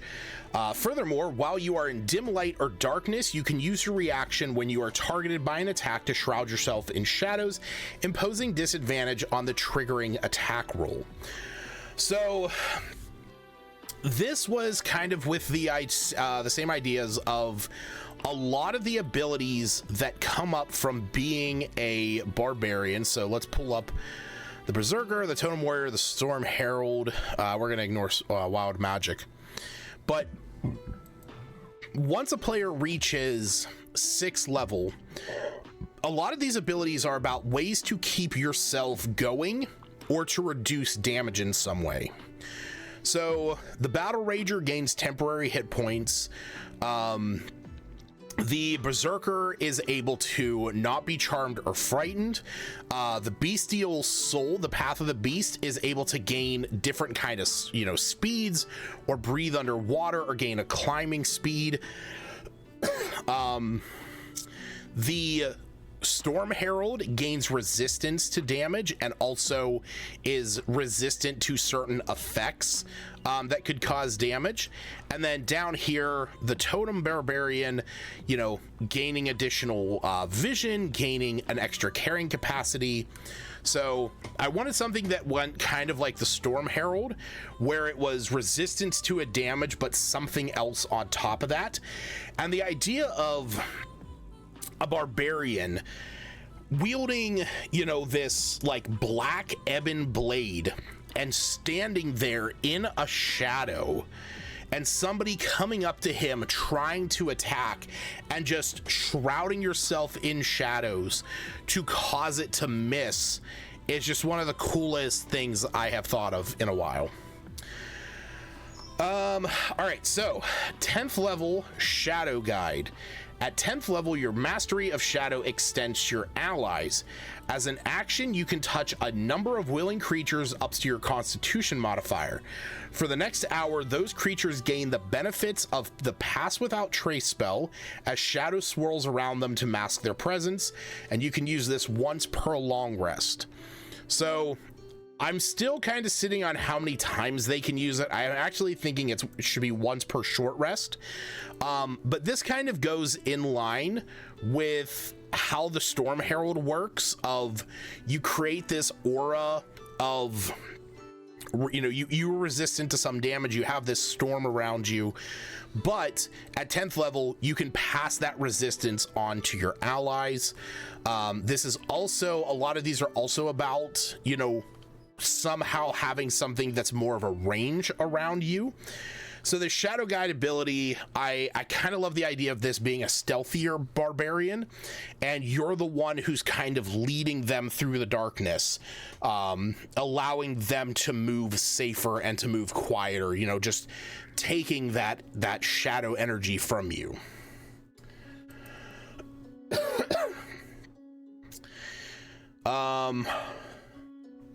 All right, so On to the 14th level ability. Now, don't think that both of these are in effect. Both of these are completely different, and they function differently, and this is what I'm still working on.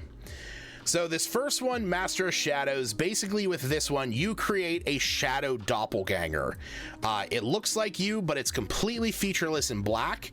It has half of your current hit points. It uses all of your own, like, ability scores and stuff like that. It acts immediately after you in initiative, and it can make one attack that deals cold or necrotic damage, and it lasts for a minute. This was the first one that I came up with because I really liked the idea of doppelgangers and shadows and shades, and the idea of, like, what actually gave me this idea was Peter Pan's shadow, like, materializing and fighting alongside him. But after talking with one of my friends about this that I go to with a lot of my homebrew stuff, he said it really didn't fit with the build. What if you have 1 HP and you use it? I guess rounded up, it would have 1 HP. So, because it couldn't have 0, but it would just have 1. That would be a hell of a time to use it. You're a barbarian and you got down to 1 HP. Whew. That's rough. But, you know, we kind of talked about it, and, you know, with this being, you know, cloaking yourself in shadows to be, you know, more unseen and to be stealthier, to be able to reduce damage, to cause attacks to miss you because of the shadows, to be able to pass along the shadows to your allies. He said it really didn't fit where you're suddenly now manifesting shadow into something. So I came up with Shadow Form. At 14th level, your mastery of the shadows reaches its peak, allowing you to transform into a living shadow. As a bonus action, you can assume a shadow form for 1 minute. And in this form, you gain the following benefits. You gain resistance to all damage except radiant and force.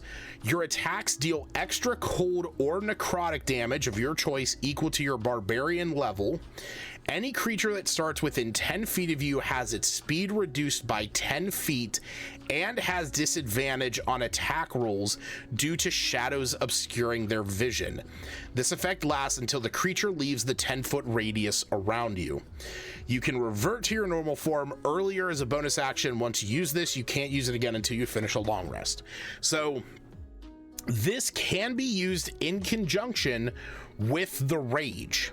So it's a bonus action to rage to gain the benefits of your standard rage, where advantage on strength checks, you gain the +2 to melee attacks and resistance to mundane damage. But now you can use this to gain resistance to all except radiant and force.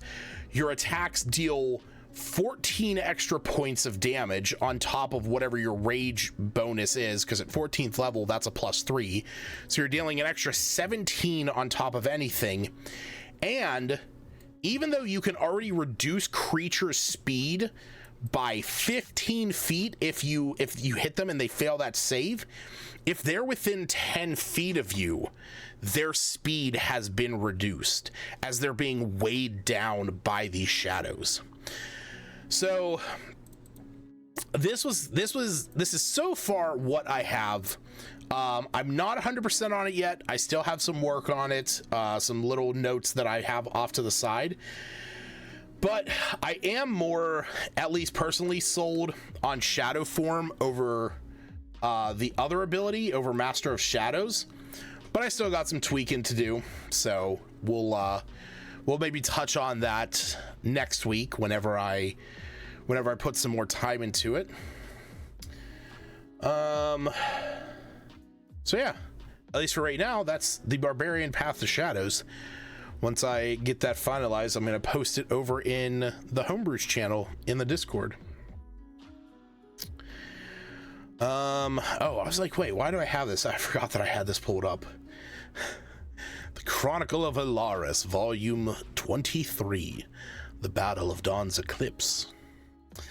I don't know why I pulled this up. I might have just accidentally clicked it while I was going through pulling everything else up. This is for one of the campaigns that I'm running. My one player who's playing a paladin never knew his parents, and he and I have talked about like what he wants his parents to be, but he left a lot of the details in my hand, which I very much appreciate because it has allowed me to play into it. So I kind of wrote this story about how his parents died, and this is going to be something that the players will find because they want to travel to Neverwinter to look into this cult known as the Mask of Shadows. And this is kind of the climactic battle where they ended their, where everything culminated, and his character's parents lost their lives and they defeated the Mask of Shadows. But they never stay dead for too long. But yeah, I had some fun writing this one up.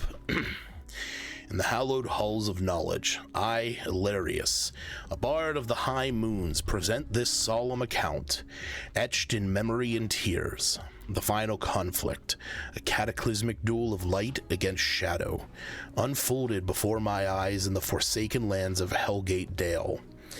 Herein lies the tale of the noble Aiden and his beloved Chandramari, their undying love and their ultimate sacrifice for the realm of Faerun. As the final crimson streaks of evening bled into the ominous black, Hellgate Dell stirred from its malignant slumber. A foreboding silence hung heavy over the land, broken only by the chilling whispers of the encroaching dark. From the abyss emerged an unholy legion, a dread tide of wraiths and spectral horrors born from the heart of darkness, led by the enigmatic Moros Iben, the Mask of Shadows himself. Their numbers seemed endless, a writhing sea of blackness spreading across the serene countryside, casting an ominous shadow of despair. In response to his unholy summons, a beacon of hope descended upon the land. From the farthest reaches of the realm came the Solaris Imperius and the Silver Ladies, bathed in ethereal light, their armor gleaming like 1,000 suns and moons united. At their forefront stood Aiden and Chandramari, their countenance radiating an unyielding resolve, a testament to their unwavering faith and love.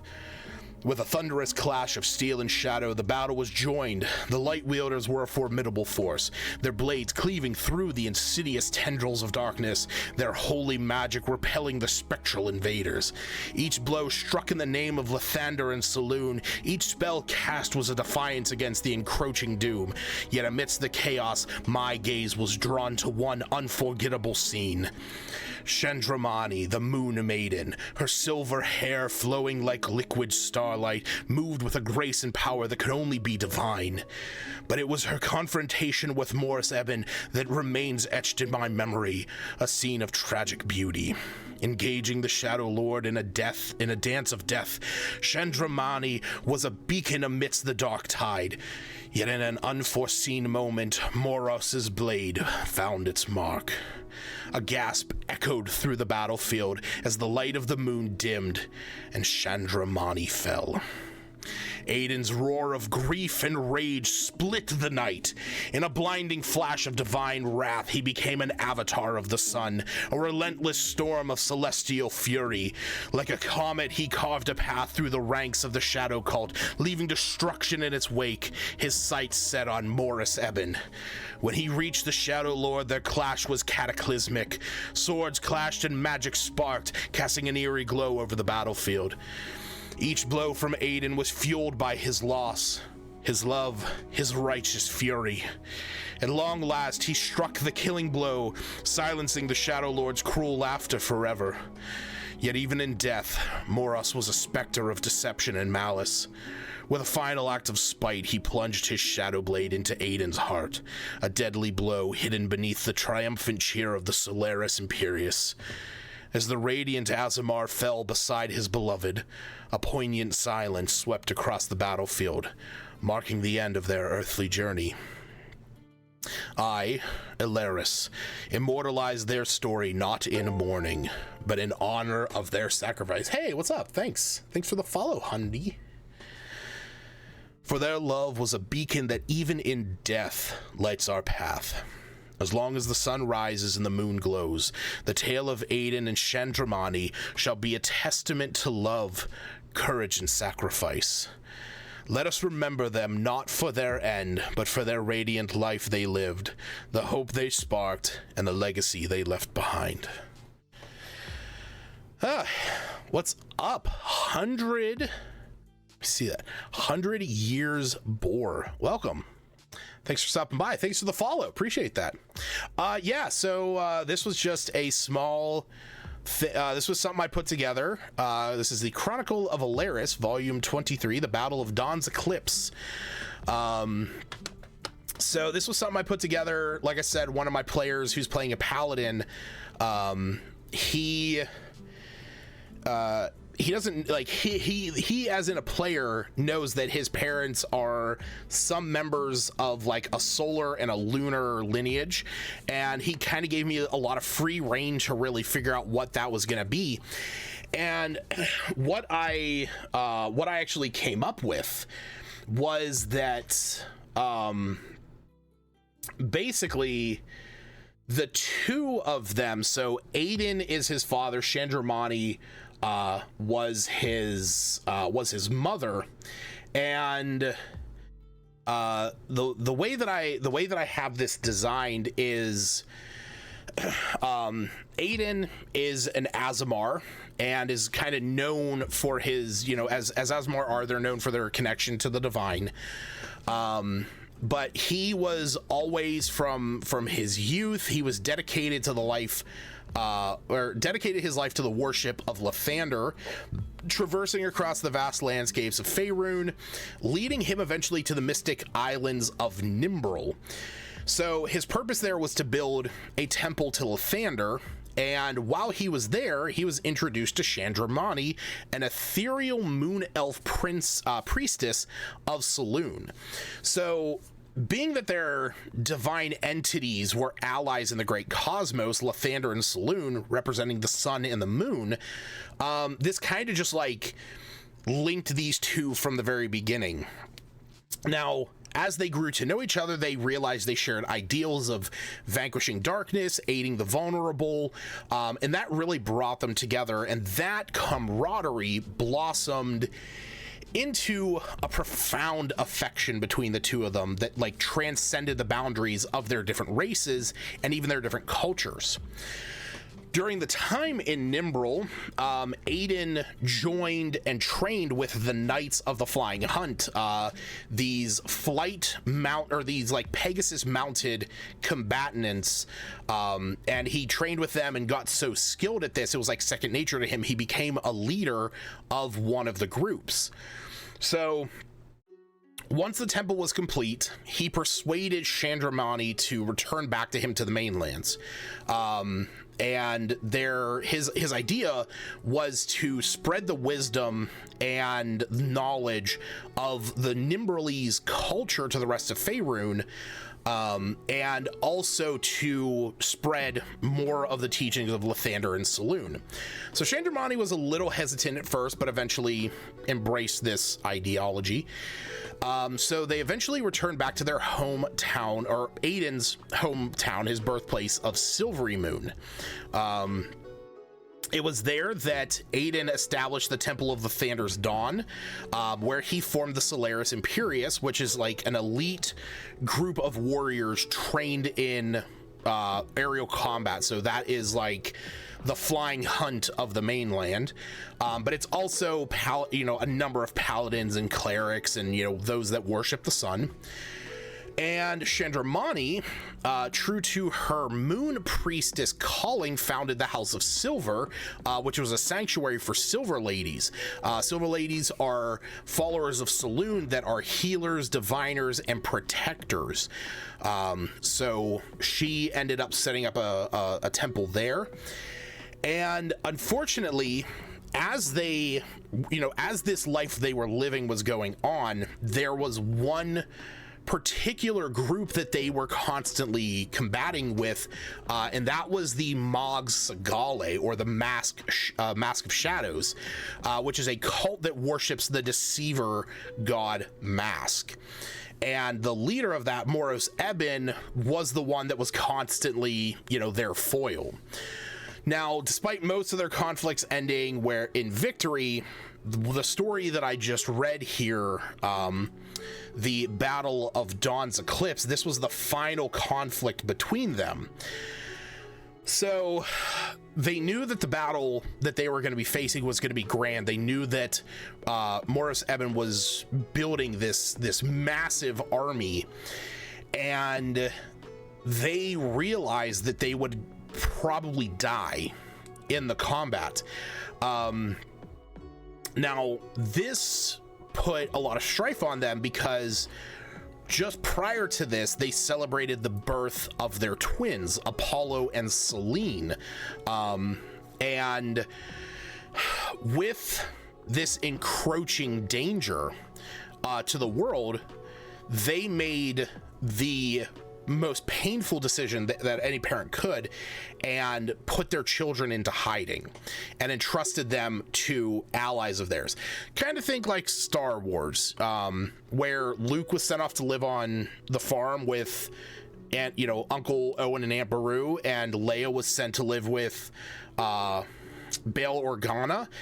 This is kind of the same thing, where the paladin in my group, Alwyn, who was Apollo, that was his birth name, was put in the care of Ayla, who is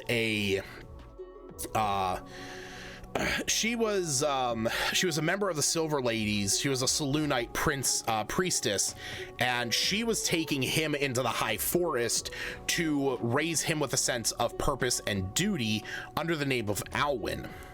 Now, the player who plays Alwyn, his sister plays the ranger in our party named Bridget. Now, Bridget is Selene, and nobody in the party knows this. Selene was placed into the care of a noble in Silvery Moon named Sigmund, what was it? Sigmund O'Sullivan. And Sigmund was a friend and ally of Aiden, providing a lot of the funding to build the temple that Aiden built. Unfortunately, as time went by, Bridget, Selene, now Bridget, she started to detest the noble life. And that's because, like her mother, she was destined for, more of a connection with nature. So it was one of those things where she eventually left that life and ran away and fell in love with a druid. So and then there was the final conflict between the two, between Aiden, Chandramani, and Moros Eben. And I haven't put it in a format in this because this is going to be a handout for one of the players. But I actually did, I sat down, I got into just like a big writing stint with this particular thing. I actually wrote the blessing that Chandramani put upon her children when they were, whenever she was giving them to their confidants to be protected. Under the watch of the ever-turning sky, by the light of Selûne's eye in Lathander's dawn, we bestow upon you our love and protection. As the moon stands guardian to the light, and the sun brings warmth to the day, so shall our love for you be ceaseless and unwavering. To you, Apollo, my radiant son, I bequeath the strength and courage of your father, the light of Lathander. May you ever walk in the sunlight, your path guided by warmth and clarity. To you, Selene, my precious daughter, I gift the wisdom and serenity of your mother under the watchful gaze of Saloon. May you find comfort in the glow of the moon, its tender light illuminating your way through the darkest nights. As the sun and the moon share the sky, dividing the night and the day, so shall we share in watching over you, our beloved children. The sun will warm your days, the moon will guard your dreams, and our love will be with you always and forever. As long as the sun rises and the moon glows, our love will remain a guiding light in your lives. May you grow strong, may you grow wise, may you find happiness, and may you never forget you are children of the sun and the moon, and our love for you is enduring as the cosmos. Yeah, like I said, I got just like a moment of just like writing for this, because this is kind of setting off the adventure that the players are going to have to deal with, because in that campaign I have every intention of the players fighting against the shadow, the Mask of Shadows, the Mogsd Sagale. And because every one of the characters, whenever they originally made their characters, had just like, you know, the paladin was like, oh, my home village was attacked by shadow assassins, and the ranger was like, oh, my husband was killed by shadowy human assassins, and the warlock was like, my family was killed by a shadow monster, and the rogue was like, I worked for I was a shadow assassin for an organization. And I'm like, well, doesn't this all just fit neatly into the palm of my hand? Yeah, so love that. I probably should put something like this together for that prayer, but maybe another day. All right, so got I got two more things I actually want to touch on tonight.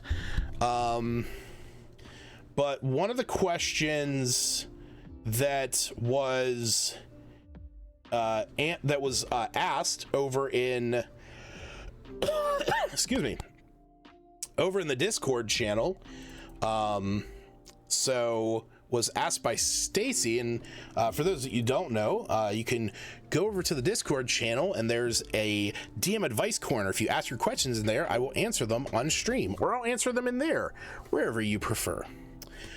But Stacy put over there, this was actually found on Facebook by Ahmed. Is there a particular magic item that can be used to record a terrifying noise for use as a deterrent of some kind? My note, they suggest Artificer might work with such an item. They shared a story they found elsewhere that inspired the question. They had 3 cookie jars they could record sound into.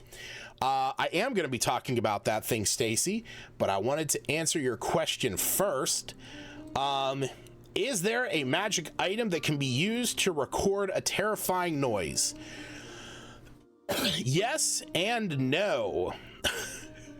So, as an artificer, you can make a little tinkering object that can emit a recorded message that can be heard, but it can last no longer than 6 seconds. Gnomes also have the ability to create small clockwork music boxes that can play a single song, but actually, this is not a magic item, but more of a magic spell. There is a spell called Magic Mouth. And what it is you implant a message within an object, and it can be 25 words or less, and it can be delivered over as long as 10 minutes. So if you're just having a demon yell into this, that's definitely 25 words or less, and you can have it up to 10 minutes. Once you do that, you determine the circumstance that'll trigger this. If in this case you have 3 cookie jars that would play when open, simply that. You cast Magic Mouth on a jar, you make the circumstance be that when it's opened, and when it does the thing. So this was a quick one. Whenever I saw this, I just wanted to answer this one very quickly. It's the Magic Mouth spell. So very simple, very easy to do. Gnomes of Mark of Scribing get it. Artificer, Bard, and Wizard get it. So it's actually pretty simple to do. Okay, so the last thing that I'm gonna touch on tonight, like what Stacy had mentioned, is one-shots. Now, if you are new to the stream, you may not remember this. I gotta pull it up here. So, not too long ago, we sat down and discussed a you cast Magic Mouth and it does the thing. I'm done. Yeah, you cast Magic Mouth, it does the thing, that's it. Nothing else, don't need to worry about it. All right, so if you have been around the stream for a bit, you may remember this. We talked about this before. Where is it? Oh, it's not pulled up yet. Here we go. And I messed up. I got to Control-Shift V.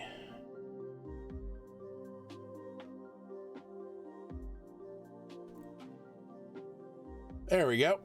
All right, so you might remember this. And this, what you are looking at, this is the One-Shot Wonders. Now, this was a Kickstarter that ended a few months back. And basically what it is put out by Roll and Play Press. I don't need Magic Mouth. I use Magic Mouth. Ah, yeah, you got that Magic Mouth, Dr. Fun Nut.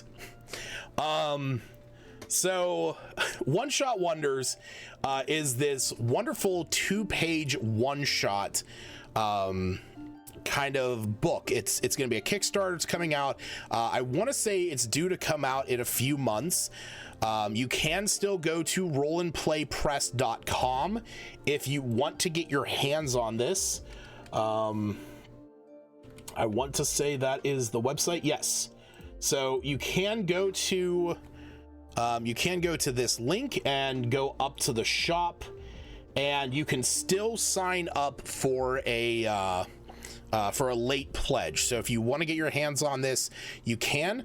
They currently have on their Kickstarter 3 different adventures that are available for you to play test. So let me see if I can bring up all 3 real quick, because we're looking at one right now, but I know I have the other ones sitting around somewhere. Yes, here we go. So yeah, so this is Making a Scene. This is one that is more of a role play situation, a very heavy role play situation. And Fishy Business, this one is some magical, it has sabotage, and it's a lot of conflict resolution. The one though that I'm going to focus on is going to be the Rude Awakening. So to give you a quick rundown about how One-Shot Wonders works, basically it gives you what the general idea of the adventure is going to be. So for this one, it is a monster hunt. It involves traps and exploration. A brief description: the Gundolin Company's volcano mine has been evacuated, and rumors are spreading that a powerful beast dwells within. Brave adventurers have been requisitioned to remove the threat before the mining corporation's reputation burns to cinders. Here on the left, we have starting information for your players to know, a bit of flavor text to get them involved and get the adventure going forward. We got the important characters. We have the dragon that's involved with it, some of the members of the Gundolin Mining Company. Quick stats, if you really just want to kind of rush this out, you don't really need a ton of stuff, but you know, this gives you your basic monster traits that you're going to be using. And then how the structure of the story rolls out. So there's the heated hike. After receiving instructions to defeat all the creatures of the mine, the players head to the entrance, climb through the mine shaft. There's lava stepping stones, toxic smoke, and frail bridges. Rubble blocks a tunnel leading ahead. They also have to fight a fire elemental and some magma mephits. Once they clear that, they get into the dragon's lair. During the fight, the dragon opens up a hole in the mountain's exterior, and then the dragon flies down to the camp, and the players have to get down there and rescue everyone. And funny enough, you can actually see at the very bottom of the screen, it gives you every major encounter down here. Talking to the ops team, enter the mines, deal with the elemental, go to the dragon's cave, rush back to camp, fight the dragon. Lastly, you have your key locations. These are going to allow you to figure out what maps that you need. You need a miner's camp, you need a volcanic mine shaft, and you need a dragon's lair. This is going to be your basics, and even if you just want to use these to fuel your theater of the mind, everything here is what you need. Finally, you have some secrets and clues that you can put into play whenever you're role-playing your characters. Information like this. The local druids call the volcano Zigrin's Nust, which means the dragon's nest, which that could tell the players early on that they're dealing with a dragon. And it also gives you explanations about what level these adventures are for, how to make them easier or harder, and what the rewards are. So, One Shot Wonders is designed to give you the main structure of a one-shot and to allow you to do the mechanical work into it. So you would have to go out, grab the stat blocks, you would have to grab some maps, figure out what traps you want, and kind of set up all of that stuff more on the mechanical side of things, which I'm all for. I kind of love that, tinkering stuff where I get to, pick and choose what I'm going to have and go out and find really cool creative maps and just employ them as I need them. So what though I found in contrast to that last night while I was scrolling the web is from a group called AAW. It stands for Adventure a Week, and it's the Mini Dungeon Tome 2. Now, this is a preview of their Kickstarter. It's currently available. If you want to jump on that Kickstarter, you can. Let me drop a link here. Here is the one if you want to grab a late copy of One Shot Wonders. There is that. But Mini Dungeon Tome 2 still has 64 hours to go. And you can, you can join that. You can, ride along the trail with me. But I say it very specifically. This is such a contrast to One Shot Wonders, and I love it for that. So whereas One Shot Wonders was the structure, it was, the idea, it was the bones that you build upon and you add the mechanics. Mini Dungeon Tome 2 is the mechanics that you can throw a story at. So each one, much like One Shot Wonders, is 2 pages long. On the left-hand side, you'll notice that you have how many characters it's meant for, what level it's meant for, and what the setting it can be placed in. It also, unlike One Shot Wonders, actually gives you a map and gives you locations on that map that you can reference throughout it. Each one of these is set up that way. This first one, Patchwork's Pit, is meant for 5 characters of level 1, and it takes place in a forest. The Doomed Dockyard Defense is meant for characters, 4 to 5 characters that are level 3 to 4, and it takes place on the coast. The School of the Devil Style is for 4 characters of level 6 in an urban setting, and down here, the Golem Mancer's Gauntlet is meant for 3 to 5 characters of level 10 to 12, and this takes place in a dungeon. So when we look at these, they kind of give you more, like I said, they give you more of the mechanics, and they allow you to really flesh stuff out. So we're gonna look at, you know, we'll kind of just go over all of these, because I think each one of them is actually really good in kind of describing why I like this Kickstarter. So the Patchworks Pit, the general idea is there's a night hag that's running a gambling event. 2 parties are put into this pit, and they have to capture cockatrices and get 3 of them in these cages before the other team. Now, anything goes, except you cannot hurt the cockatrices. If you hurt the cockatrices, you have to deal with Patchwork Mabel. But you can fight the other players. You can, you know, try and kill them if you want.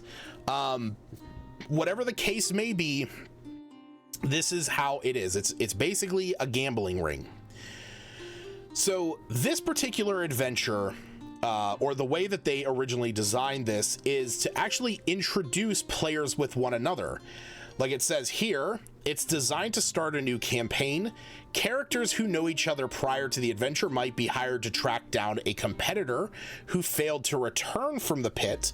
Alternatively, the characters might meet for the first time at the pit. In this case, Mabel groups the characters into a team as the adventure begins.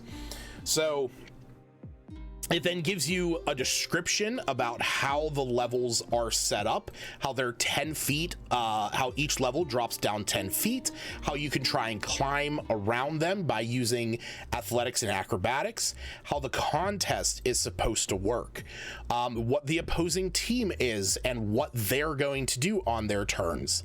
This also gives you some insight into how the cockatrices should react, such as they are dumb critters and have a 50% chance to either use their athletics or acrobatics to escape being captured.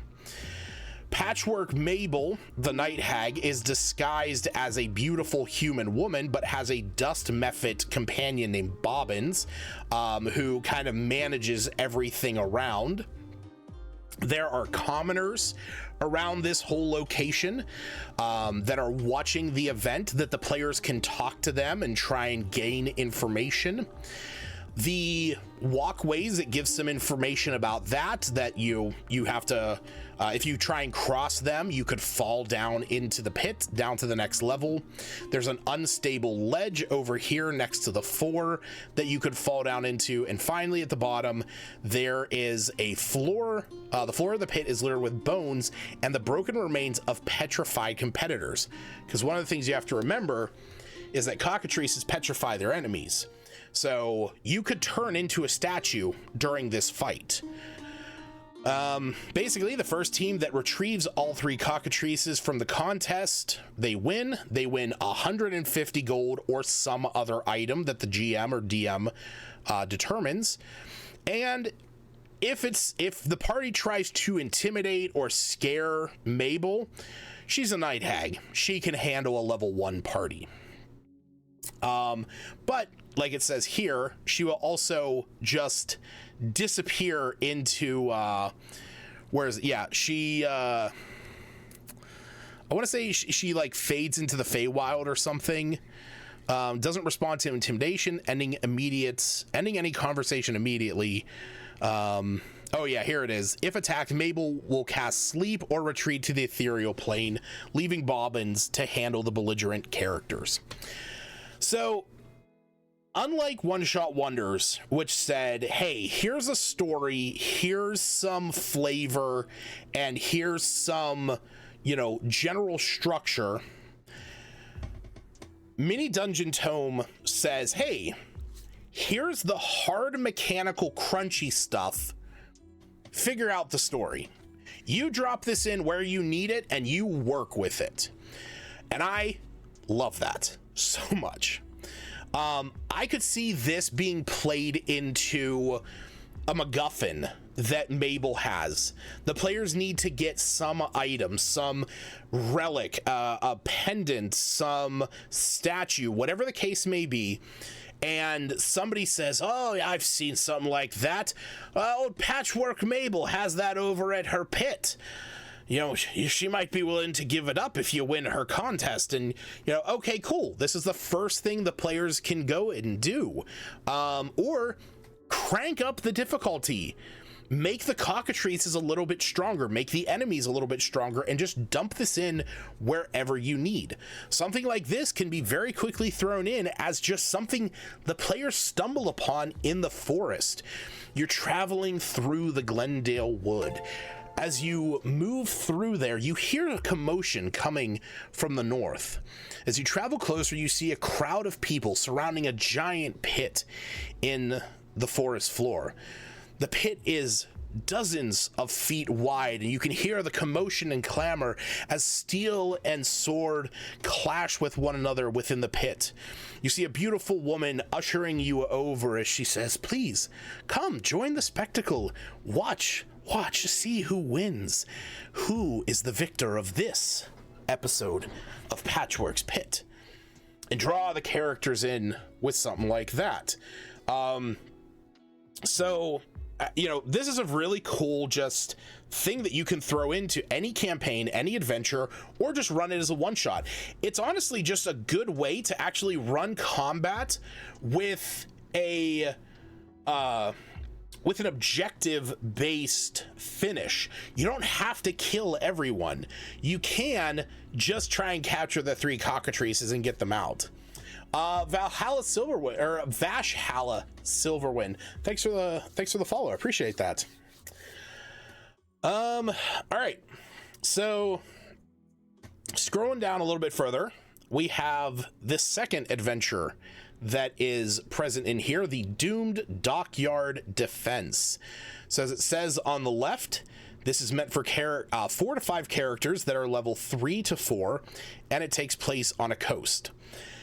This one is a little bit more involved and does kind of play more into a heist kind of adventure, if that's what your players are into.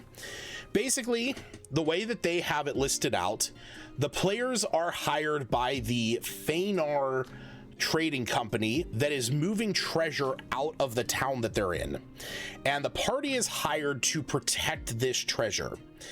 Now, the guards brief the party on the different threats that could come up around the village. So the main threats that pose themselves is these 2 gangs known as the Boys and the Other Boys that are run by twins, Garth and Girth, Grath and Grith, Grath and Grith. So pretty dumb, but, you know, lumbering forces of bulk. There is also a group of assassins and spies known as the Matarai that are fairly highly skilled with their thieving ways. And finally, rat folk that are kind of like the misfortuned group that is there within the city. So the way that the players interact with this is they have to set up traps. They have to figure out defensive strategies to protect the wares on the ship. And the way that they can do that is they have 12 hours to do whatever they want. But they can make investigation checks. They can talk to people, try and deceive people in order to draw attention away from what's going on. And this is some information that it gives of, okay, you can find out that the twins have some association or have like something going on with their grandmother. If you go and talk to the grandmother, maybe there's something that she can do. You can learn about the Matarai and learn that they have potions of water breathing, which can give you some insight into how they might try and pursue this treasure. And then you can also go and talk to the rat folk, where you can learn that one of them has recently talked about wanting revenge against the rest of the city. And yeah, Scrap has been at the water on his dinghy all day, but mentioned checking on a group of kelp drakes he saw the other week. So the players can kind of do whatever they want. Each one of these different parts that they can do takes about 3 to 4 hours. But at the end of the 12 hours, the 2 ships carrying the treasure arrive at location 3 on the map. So at this point, the players have to make their choices about what they're going to do. And you as the DM can either have like each thing happen slowly as it, over like a course of a few different encounters, or you can have everything kind of all happen at once, that like, the 2 different gangs jump on, try and go after the ship. You have the spies going after them, and you have this rat folk going in. And it's kind of cool how they have it where the different gangs, the boys, will be more of a melee combat down here on the streets. The spies are going to be trying to get stuff off of the boat, and you have the rat folk Scrap is going to be showing up on a kelp drake and is going to cause a commotion and try and steal some treasure. But that's just a bonus. He just wants to cause some mischief and mayhem, but he wants to spread that wealth amongst the other rat folk. So with all this, you have just a really good setup for a kind of involved heist that can take place here. Heist, but on the defensive side of things. Again, this is really cool because it allows you to say, okay, you could take everything from here over and say, okay, this is the mechanical aspects of it. How am I introducing the story into this? Are my players, maybe my players are traveling from the town where this trading company is moving from, and they've been hired, and they're going to be on a ship that's going to arrive 12 hours before. So maybe they're not from that town, or maybe it's their own treasure. Okay, maybe the players are moving treasure of their own, and when they get to town, they find out that there's, these different groups that are out there that could pose an issue. The player's treasure is going to show up in 12 hours, so they have to kind of do what they can to dissuade any kind of attempts on their loot.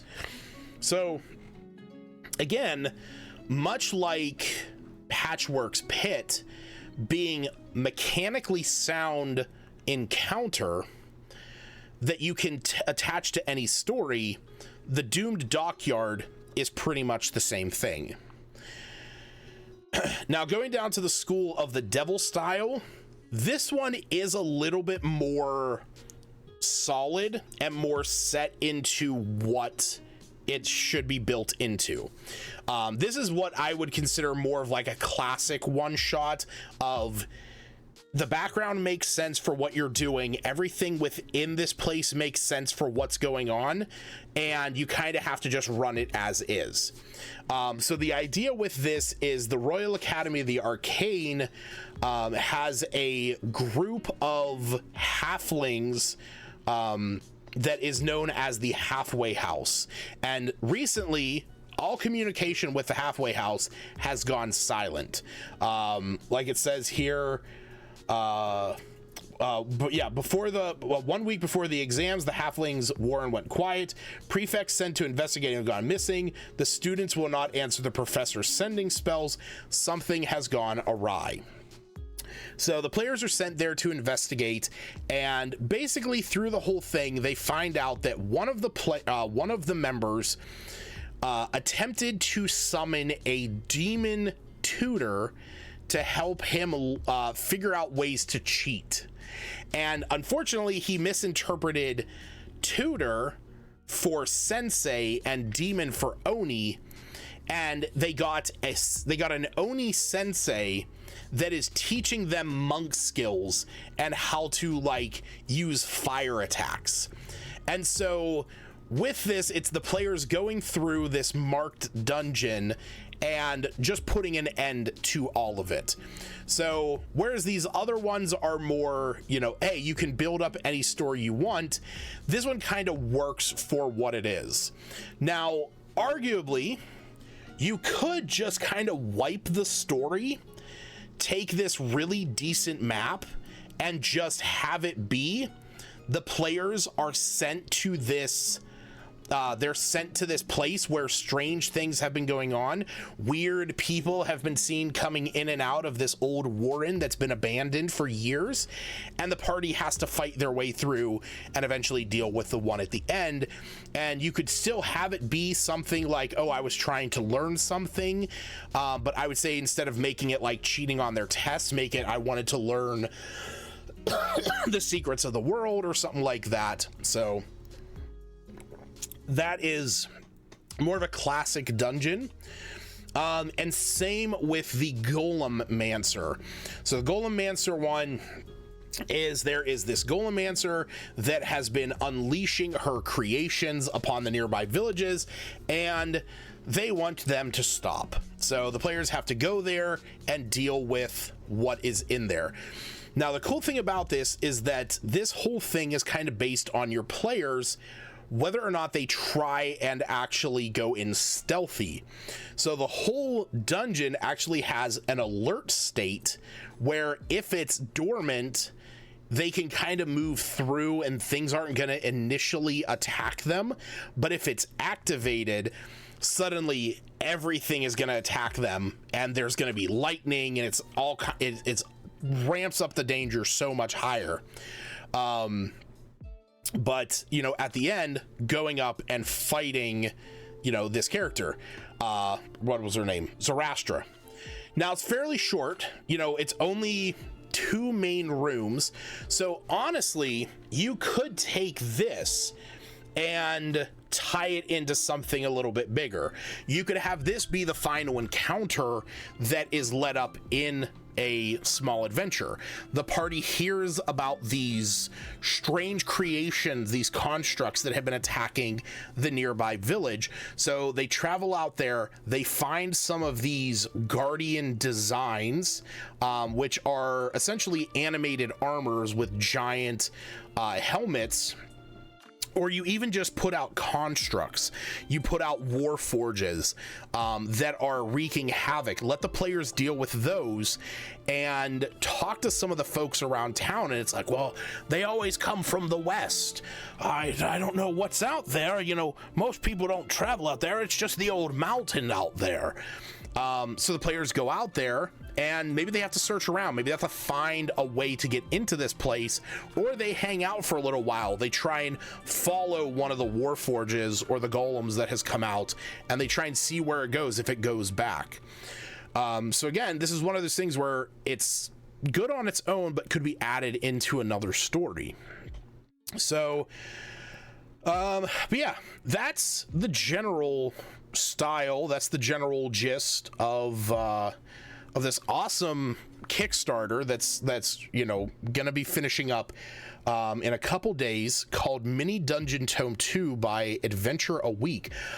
Like I said in the beginning, One Shot Wonders was one of the coolest things that I had heard of, because it's the story, it's the structure, it's the bones of an adventure, and then you put the mechanical grit into it. Whereas this one is the mechanical grit that you throw the story around. You know, you can build it up to be whatever you want. You can drop it in where you need it. You need a cool encounter, bam. Patchwork pit, sweet. You want your players are in a town that has a coast, their story has gotten out and somebody wants to hire them to protect their treasure, bam. That's a quick, easy task that they can partake in. And it's not something that needs a ton of setup. You have the map right here.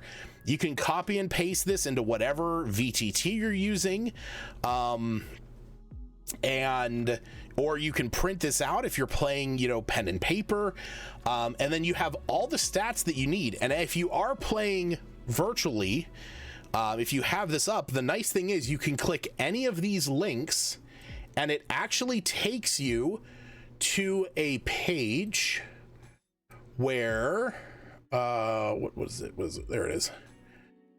It actually takes you to a page where it has all of the stat blocks that you need. Oh, yeah, there we go. Gotta open that. There we are. Yeah, so you can just, go into, you can click spy and it'll bring up that menu, and there you go. You have your stats. You feel they each have their place. Yes. I think they contrast one another. As somebody who prefers I generally hate designing my own encounters. I much rather go online and find people who are far more qualified at it than I am and take what they have done and twist it to my own wants and desires. I can take one-shot wonders and I can take everything that's here and I can do my own maps. I can, plot my own traps. I can set up my monsters and I can do all of that stuff. And I can adjust the story as I need, because I will always want to make some kind of change and make it a little bit different each time. But at the end of the day, this is kind of already set, and you mostly just need maps and, to set up a couple mechanical aspects. This one, though, here's the mechanical aspects. You can use these as drop-in encounters, or you can build them into their own stories. You can just have them as a standalone. So I do think that each one of them has a place, has a certain niche, or a certain need that it's fulfilling. The one-shot wonders is meant for DMs that want to have more creative control over the mechanical aspects of the adventure. They want to design their own maps. They want to build their own traps. They want to design monsters that they are putting in there. And they have these cool, maybe they have a map, but they want some story to go along with it. So cool, I made this really sick dungeon. It's got some of the, X, Y, and Z. Oh, cool. I could definitely have that be the volcanic mine shaft part of this, and I just need to put together a dragon's lair and a miner's camp. I put that together in a couple hours, and now I have a little adventure that I can run. Whereas with this one, this is for the DM who says, okay, I need an encounter for my players today because they're going to be traveling from one town to the next, and I don't have a lot planned out for them on their travels, but I can throw Patchwork's Pit on their track. They hear the commotion, they can go over and participate or even place bets and just talk to the folk. Maybe when one of the teams wins and they watch as Mabel drags away the petrified remains of the losing team, and anybody that questions it, she says, "Oh, I'll watch over it until the petrification ends." And let that play out as it is.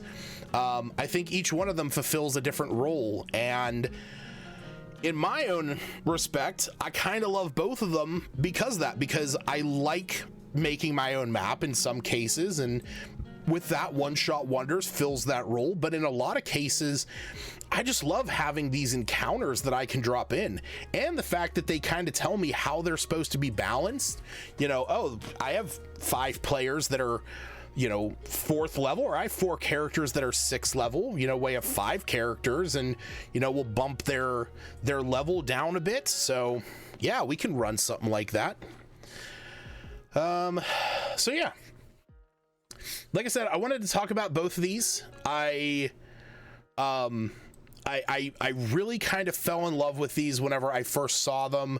We've talked about one-shot wonders in the past, and it's a really good tool. I cannot wait till the book comes out. But I just really feel like both of these fit a need that is, really, that at least personally for me, I can say that these both fill a need that I find myself wanting at times. Whether I want the story that I can build around, or whether I want the mechanical aspects that I can build the story. Both of these provide that benefit. So yeah, keep an eye on those 2 Kickstarters. They're up here in the chat. I am going to link those out in the D&D and Chill chat over in the Discord as well. So if there's anybody who is watching that wants to head over there and see those, you are more than welcome to. But I think that is going to do it for tonight. Yeah, I think that's going to do it for us tonight. So want to say thanks for hanging out, everybody who came by. Hundreds Years Boar, Dr. Funnut, Stacy, Gift of Gabby, Aaron was here, Jared was here. We had all kinds of folks hanging out tonight, chatting, hanging out. So yeah, we'll look forward to hanging out on Thursday for the next episode of the first 15. So to those of you that are new, thank you so much for following. I very much appreciate it. And to those who joined the Discord, thanks to you as well for wanting to hang out with us. Likewise, you know, there's the link, or you can click the About button below, go to the Discord in there, and just hang out with us. We got a lot of folks over there. We got a lot of cool things going on. Dropping homebrews all the time. There's the archives if you're looking for some D&D books, you're looking for some maps, you're looking for some tokens, you're looking for adventures. They're all in there. Everything black and white and colored. Everything that you need. We all got it. So once again, thanks for hanging out, and I will see you guys in a couple days. Good night.